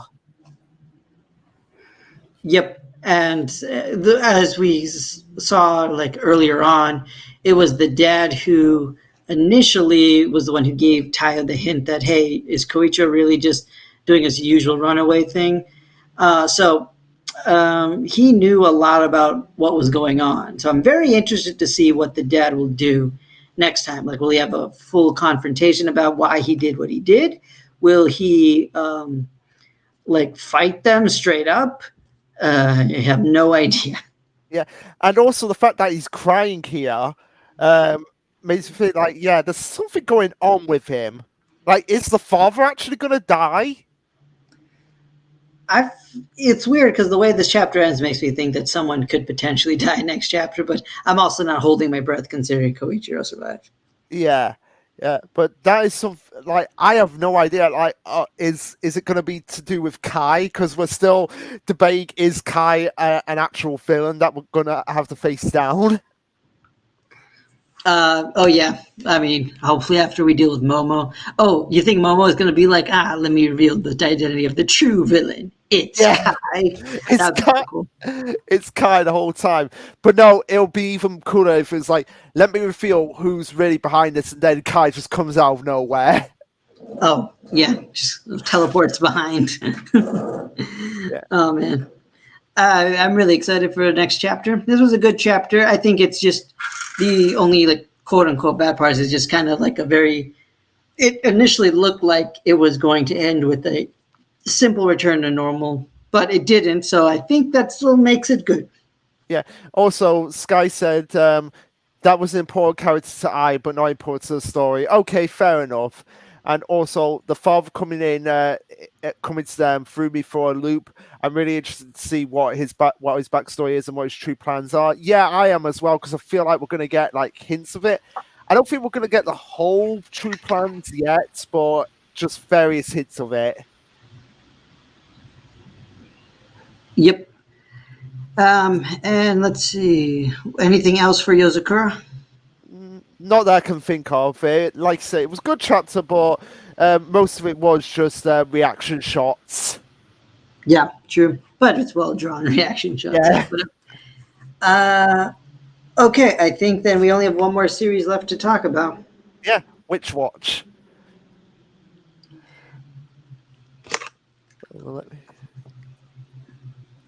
So yeah, the grand finale, Witch Watch. Probably my third favorite this week, or tied for favorite with Akane and Black Clover. Right, and I guess for me, now that we're at the end of the stream, Sakamoto Days is always just like a good default chapter of the week for me because they're always pretty good. But I think Witch Watch might come in second after that, with Black Clover being third, only because of the spoilers. Honestly, if it wasn't, it would rank much higher. But Black Clover was really good. I think those would be my top three. And then maybe Yozakura after that. Because I think most of the other series I wasn't feeling too much. My Hero was okay. And Jujutsu Kaisen was okay as well. Not to their usual heights, at least for me. And then Akane, well, I think I already mentioned his name. Yeah, you did. But yeah, let's get into this chapter. Could be the end of this arc, could not be. We'll just have to wait and see. It looks like SkyZ is, I think he's saying Witch Watch was tied for third this week. So yeah, fair. Yeah. Really good chapter of Witch Watch. Yeah. So I feel like we're all in agreement that Witch Watch was really good this week, which isn't surprising because it's a Nemu chapter. So yeah, we continue on from the end of the last chapter where we have Nemu about to reveal her secret to Keigo, but then she's stopped. But then she's stopped by the power of flashback. So we have her saying, like, I want you to understand me, Keigo, as we get her mother, and gotta say, her mother, very, very, yummy mummy, as it were. Okay. I mean, yeah. Yeah. So she says, "Oh, it's absolutely unnecessary for anyone to understand you." So what I love about this is that it's not that Nemu doesn't. It's not like one of those like cliches of like, oh, somebody is going to comedically interrupt Nemu from actually feeling a secret. No, it's more psychologically mental torment from her family, which adds more to like why Nemu is the way she is, why she is the socially awkward character she is. Yeah, and it is very realistic. Yeah, which if which might be a point that will actually come up in later on in the if this is going to be the arc that's actually going to focus on her and the relationship with her mother. Well, I mean, the way things end make me question that, but we'll get to that near the Yeah, end. yeah, we will. So then we have the mother explaining, like, only the weak-willed seek validation like that. Look at me. They beg, understand me. But that's incorrect behavior for which giving others information about ourselves is too risky. Which, yeah, it can be, but at the same time, you live in a world which is populated by witches, ogres, vampires, wolf boys, tengos. I think revealing just a tiny little bit about yourself isn't gonna affect you in the slightest. But at the same time, it teaches us something about witch culture in this world. Because, like, when Nico revealed herself as a witch and she getting all these people coming after her, it, like, kind of made me think about, okay, so do people know about magic or not? And it's like they're aware that magic exists and magical beings exist. So that's not too weird. But at the same time, it feels like almost as a matter of pride, uh, the magical beings typically, especially witches, keep themselves secret. I think especially the elite witches, like the powerful ones. So I think that's kind of our explanation as to why like magic isn't like ready to discuss. Like why isn't there like a news segment on Witch of the Week, or if it's like, oh, here's today's magical disaster that someone with magic accidentally did, because technically that kind of stuff should be happening everywhere. But I Yeah, think because there's kind of this culture to keep it a secret, which might have some more historical reasons for it that we don't know about. But for now, at least a sense that witches should be mysterious is probably why magic is actually fairly well controlled in this world, because they're yeah, kind of keeping their own identity secret. yeah. And like you said, it's like you said, it could be more apparent for the nobler witches, which it seems like Nemu, from what we're seeing here, like her mother might be the noblest of all the witches, even higher up than Nico's mother. Yeah, I don't think Nico's mom is like a particularly special one relative to Nemu's family, because Nico is just like an exception among witches, right? Yeah, But I think that's just more happenstance. I think her family's nothing special. So that's the other thing. We have to like really learn more about witch society. Which, to be fair, this chapter gives us a little insight. So hopefully later on we get more insight, yeah, and because I all, like stuff like that.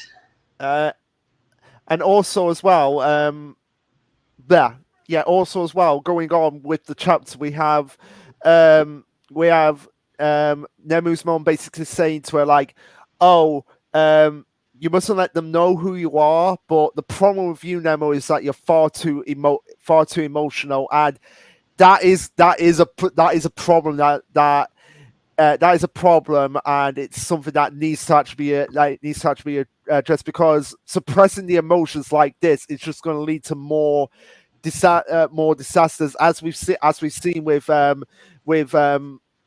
with Cone and Nemu. The fact that Nemu has been told to suppress her emotions and she's not sure how to express them. It's basically, to her, made her seem like an outsider to her friends, essentially. Yeah, and to some extent, the mom might have said this as a way to protect her because magic is very sensitive to emotional stuff, as we learn. This isn't, like you said, the best way to go about it, but it might just be the culture of Yeah, it might witches.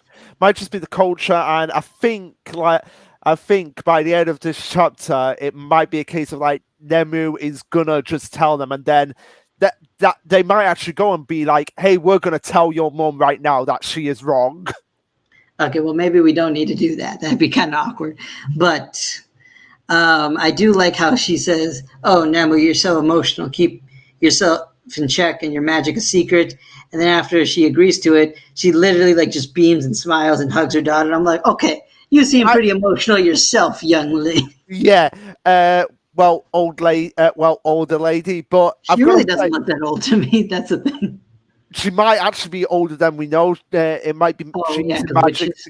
Yeah, she might be using magic. She might be over 100 years old for all we know. Yeah, But that's yeah, true. but yeah. Why is it that when she smiles, her face looks more creepier than when she's actually trying to be authoritative with Nemu? Yep. We should probably continue onward. Yeah, Because we just hear that she's going to be the heir someday, so that's like a whole other plot line to follow. yeah. And then Nico, or so Nemu says, "Sorry, it's nothing. Never mind."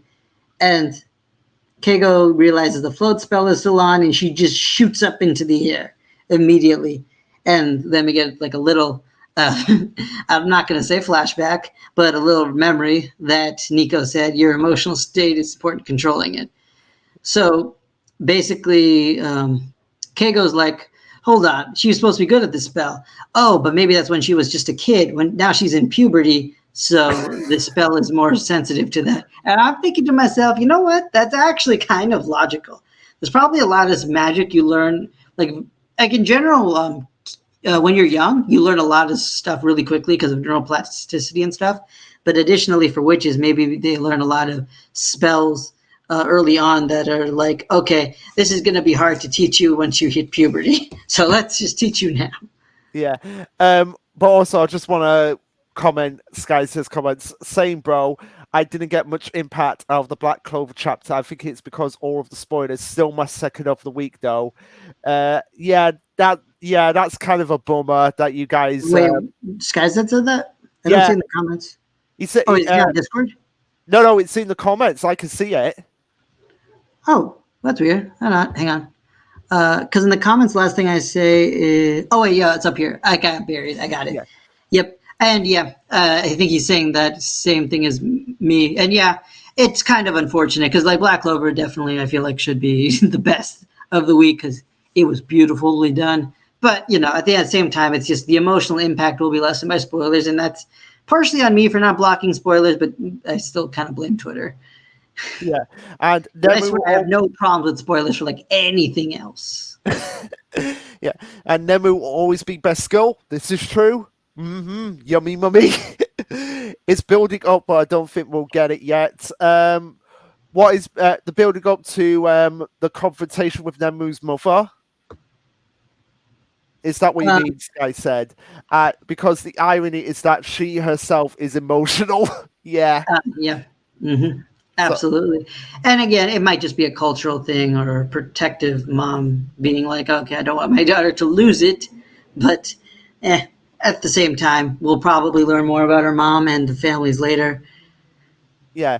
So moving on with the chapter, we have Keigo saying like, Nemu, you need to calm down, and she's totally scared at this point, and fear is taking over, making her float backwards through the sky, and Keigo's like, oh, she's flying towards a residential district, slamming into something at that speed could seriously injure her. So yeah, glad you're thinking logically there, Keigo. And this is where he decides like, oh, I need to go after her. So he gets flow activated, but he's more, but of course because he Which is again looks really cool when it's activated. Just want to say. yeah. Oh yeah, that definitely does look cool. Like doing the reuse we snap there. Mhm. But of course, because he's in an emotional state right now because of Nemu, he can't get the control stabilized, and this way flashback to Nico is like, I mean, you used to be an athlete, right? And this is where we get him, possibly the coolest moment of any of the champs this week. Using his ice skating abilities to skate through the air. Yep, which I is like really cool. And I mean, like I was saying, I was wondering how he's going to use float specifically, and now we kind of have that answer. And it really does fit his character super well as someone we know who can skate. And now with this ability, he has like probably the most mobility of anybody in the team because I think we have like Khan who can pull a bunch of crazy tricks, and of course Moi being the strongest, and Mahiru having a lot of technical skills in terms of like sword fighting. Yeah. But now Keigo has like the most mobility, so he's the best at chasing people down and catching up to things, and probably just maybe dodging attacks. I don't know about that. I would say he would probably be good at dodging attacks because he could Well, just. yeah, he would. I'm just wondering if he'd be better than Moi because he technically has more martial arts training. So that one's hard to say, but he's definitely a good power up, a nice way to power up our character. Yeah, and his weapon being skating now. So Yep. yeah, I'm interested to see. Oh, since him and Wolf are connected, if he transformed into Wolf whilst using float, that would be something. That would be something that would be interesting to explore. Oh yeah. I mean, if they probably use it at least for comedy in the beginning, but maybe they'll find a way to use it. Yeah. So we have him catching up to Nemu and saying, "Oh, I'll rescue. I'll rescue. You've got to lower your altitude." And she's like, if I hit the ground because of that, I'll crash. But then he's like, okay, then fly up straight into the sky, and and this is where we get the explanation like, oh, the higher you go, the more likely the spell will fizzle, which we have seen before happen. So yeah, we have Nemu going up into the sky, and then the spell fizzles on, and she's like, what? Before dropping into the ground, and then Keigo catching her in his arms and being like, "Hey, welcome back." And of course, Nemu just gets so flustered by this. So Nemu ex Keigo Keigo Korn ex Wolf. It's gonna be the Witch Watch love triangle. What's funny is that particular love triangle is just that it's like, oh, two, I'm in love with two guys, but they're also the same person. So it Yeah, kind of works out. yeah. It kind of reminds me of like in the Pokemon Sun and Moon anime where Professor Burnett, when she marries Professor Kukui, she's a fanboy of his alter ego, the Masked Royal. So Oh she, yeah, yeah, yeah, yeah, yeah, yeah, yeah. yeah. So she's in love with her husband and his alter ego. Yeah, that is actually really precious. I remember that now. Yeah, yeah. And the only Pokemon ship that actually works. I also like how I love when like characters have secret identities that are so obvious to the reader and sometimes the main character of a series, but not the loved ones close to them. Because I it's like, how do know, you not know this is your husband? I know. But then again, nobody knew it was him, even though it should have been playfully obvious because he Yeah, had it's like the. the Team Rocket effect. Every time Team Rocket takes out Sky, it's like Team Rocket. It was you. It's like yes. What do you mean? It's always them. Yeah, and then we get a nice little poem called "My Parachute" by Nemo Mayo. Flutter, flutter, giggle, giggle, whisper, whisper. Spring is coming to an end, and my necklace is gone. As I lie in the mournful silence, voices drift, uh, drift on the wind. This way, over there, come join us. Bits of daffodil floating by. Come, they say, ride the wind, but I'm frightened. No, it will be okay. See, we told you so. You caught us, hold on us. Which, by the way, Chibi Fairy Nemu, best thing ever. Yeah, it's very cute, but also with the poem again. props to the letter and the translator for all your hard work, because it is not easy to translate a poem, because you also have to think not just the words but the structure, and man, that's like not easy to do. Like I remember when Undead Unluck came out with their haikus, I definitely gave the translator of that series a lot of props, because he discussed all the work he put into that. Even getting the rhythm correct. Yeah, and finally we get something here that is tangible and not like just something like we need to skip this because it's too long. So we have Nemu finishing out the poem by saying, "Here, I wake and hear your voice. Here, isn't this yours? This crescent necklace, because of course she has a crescent necklace on her." Yeah, because if you remember earlier, she was saying she came to Awaken Wolf and she had some kind of case with her with jewelry. And I like how Keigo is like not even questioning the crescent necklace. But I think at some point he has to put together, it's like, wait a minute, why does she always have these crescent-shaped things? Shouldn't she have realized this by now? I think I feel like he might, if Nemu doesn't say anything yet, I think Keigo might figure it out. Yeah. So of course, because Keigo sees the crescent necklace, he turns into Wolf, but he turns into Wolf at the most inappropriate moment, because she was like, "I am fangasing over Keigo, and I want you to turn back into Keigo right now." And Wolf was like, "You're the one who just showed him a crescent," and she's like, "That was an accident. I want to actually talk to him." And he's like, "Oh, what are you going to tell him? You're that cat." And she's like, "I can do as I please, thank you. It'll render my promise to you.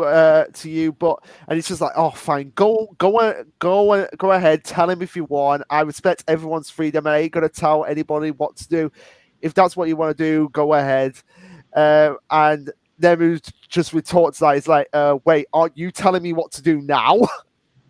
And it's just like, don't sweat the small stuff, or no splitting hairs, but same difference. Yeah, but I like. Anyway, so then I like how Wolf walked away saying, "I'm going to go have some fun with Keigo's money," and I'm just like, oh man, I got to feel bad for Keigo on that. Yeah, because it's just getting like, where did this huge bill for Yu-Gi-Oh cards come from? Yep. I mean, to be fair, at least that could come in handy, because Khan and Moy also play Yu-Gi-Oh. Yeah. So then we have Nemu kind of having a realization of like, wait, I'm no longer with my, because we don't know if she's actually living with her mother at the moment. Do we not? I guess we technically don't. Yeah, we technically don't. We don't know what her living situation is. Oh, by the way, I've just realized something about Nemu's hair that I don't.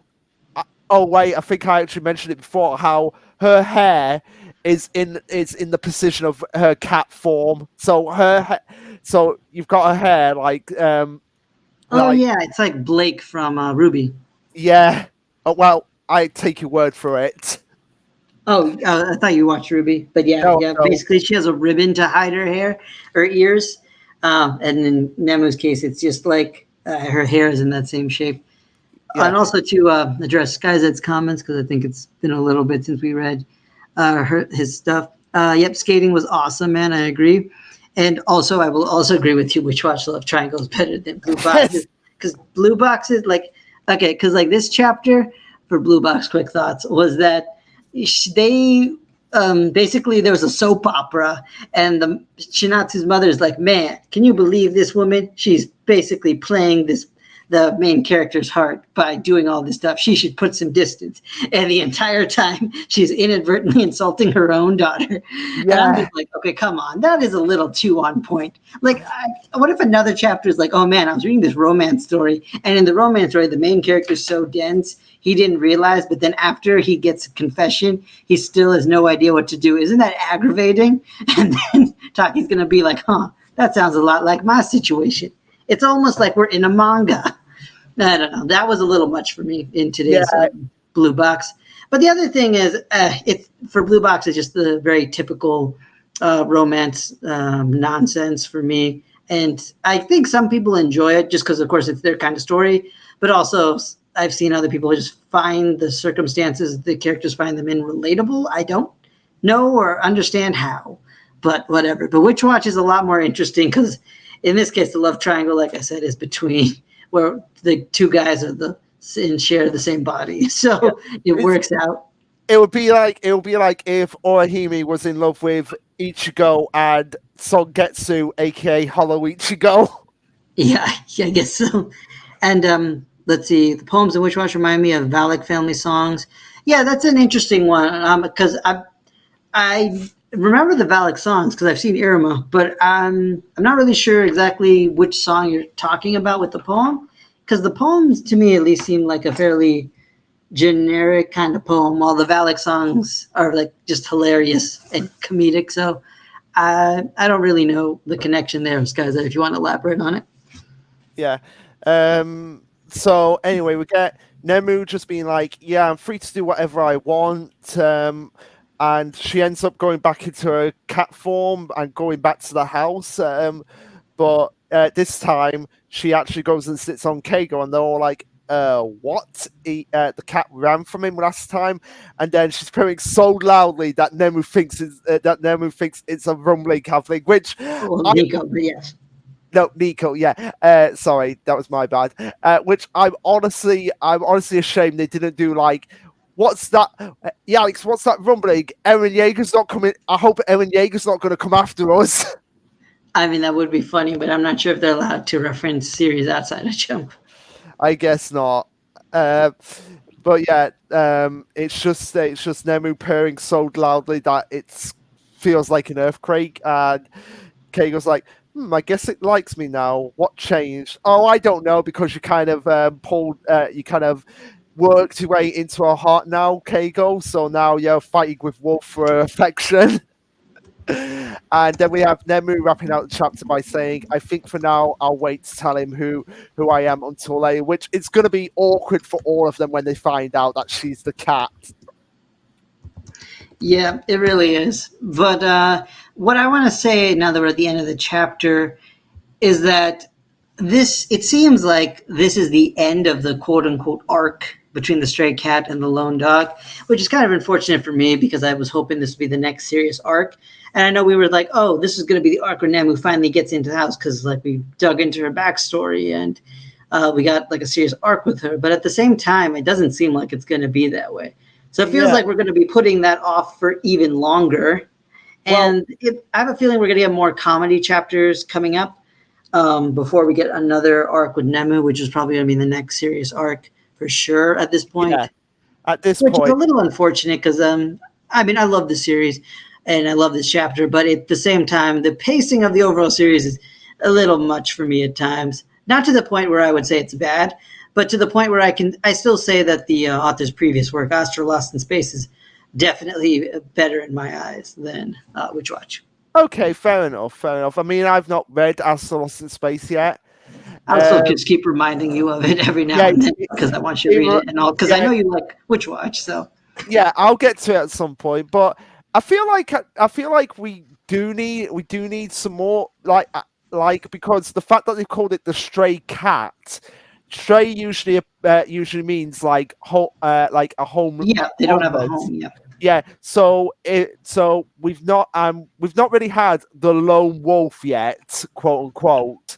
Well, I thought that was more with Keigo, like him feeling alone.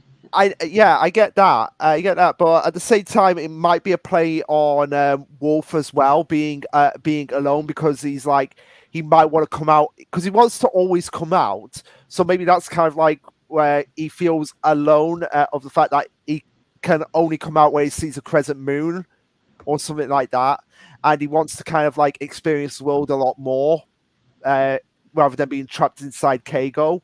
But also as well, I feel like the fact that they've still called it the stray cat means that we need to find out if Nemo is actually homeless. Yeah, I mean that would be something. I think right now I think she lives in dorms or something, but we'll see what her living situation is soon, I hope. But I don't think it'll be soon because I think we're going to get more comedy. But Maybe. I respect you thinking that it's going to be like we need to continue the story a bit more because I would like that. I just don't Yeah. think that's what's going to happen. Yeah, I guess. And also, we'll just quickly round out the stream with this last comment from Sky said. They did have that Minecraft chapter, though. That was Yeah, weird. That was a that weird was. chapter. There are definitely chapters where the author's just like, "Oh, right, I gotta make a chapter. Ah, man, I've been playing too much Minecraft. What am I gonna do now? Unless," and then he just writes Minecraft. No, I'm pretty sure like a lot of his chapters, like he did a TikTok chapter and other stuff. I think he wants to make a story that appeals to children. So we'll, of course, do some of the things that kids are doing, like TikTok and Minecraft. Yeah. But anyway, that's the end of the stream, guys. Thank you all for joining us, whoever commented, and I hope you guys enjoy going through what we've talked about and discussed about. Now, as for next week, because as we know, Shonen Jump is on break this week, we have been discussing about doing a sort of like filler stream, like we talked about talking about Sonic the Hedgehog 2. Yep, because we both watched the movie, and I am a huge Sonic fan myself, so I have a lot to say. And I'm glad the movie's doing well. I've actually been checking on the box office numbers, and basically by the end of this week, even before the end of the week, it's going to probably be the biggest domestic box office opening or domestic box office for a video game movie, beating the movie that came before it. So Wow. that'll be something. Uncharted is actually really close, though. It's not going to win because it came out a while ago, but it came really close. So video game movies are doing very well, and I attribute Sonic having a lot of credit in that. Yeah. In addition to it, there's, of course, so much story potential that I, as a Sonic fan, want to discuss. So that's one thing we might talk about because Luke and I haven't had a chance to discuss our thoughts on the movie yet. Yeah, and also as well, we talked about talking about some series that are not in Jump. So like outside of Jump, I mean, there is a couple that I particularly want to talk about as well.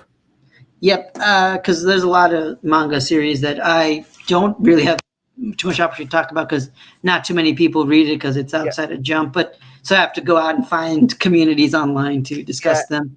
especially one that's just recently had an anime announcement. So that's one I really want to talk about. Why I particularly love it as well. Oh, okay, cool, awesome.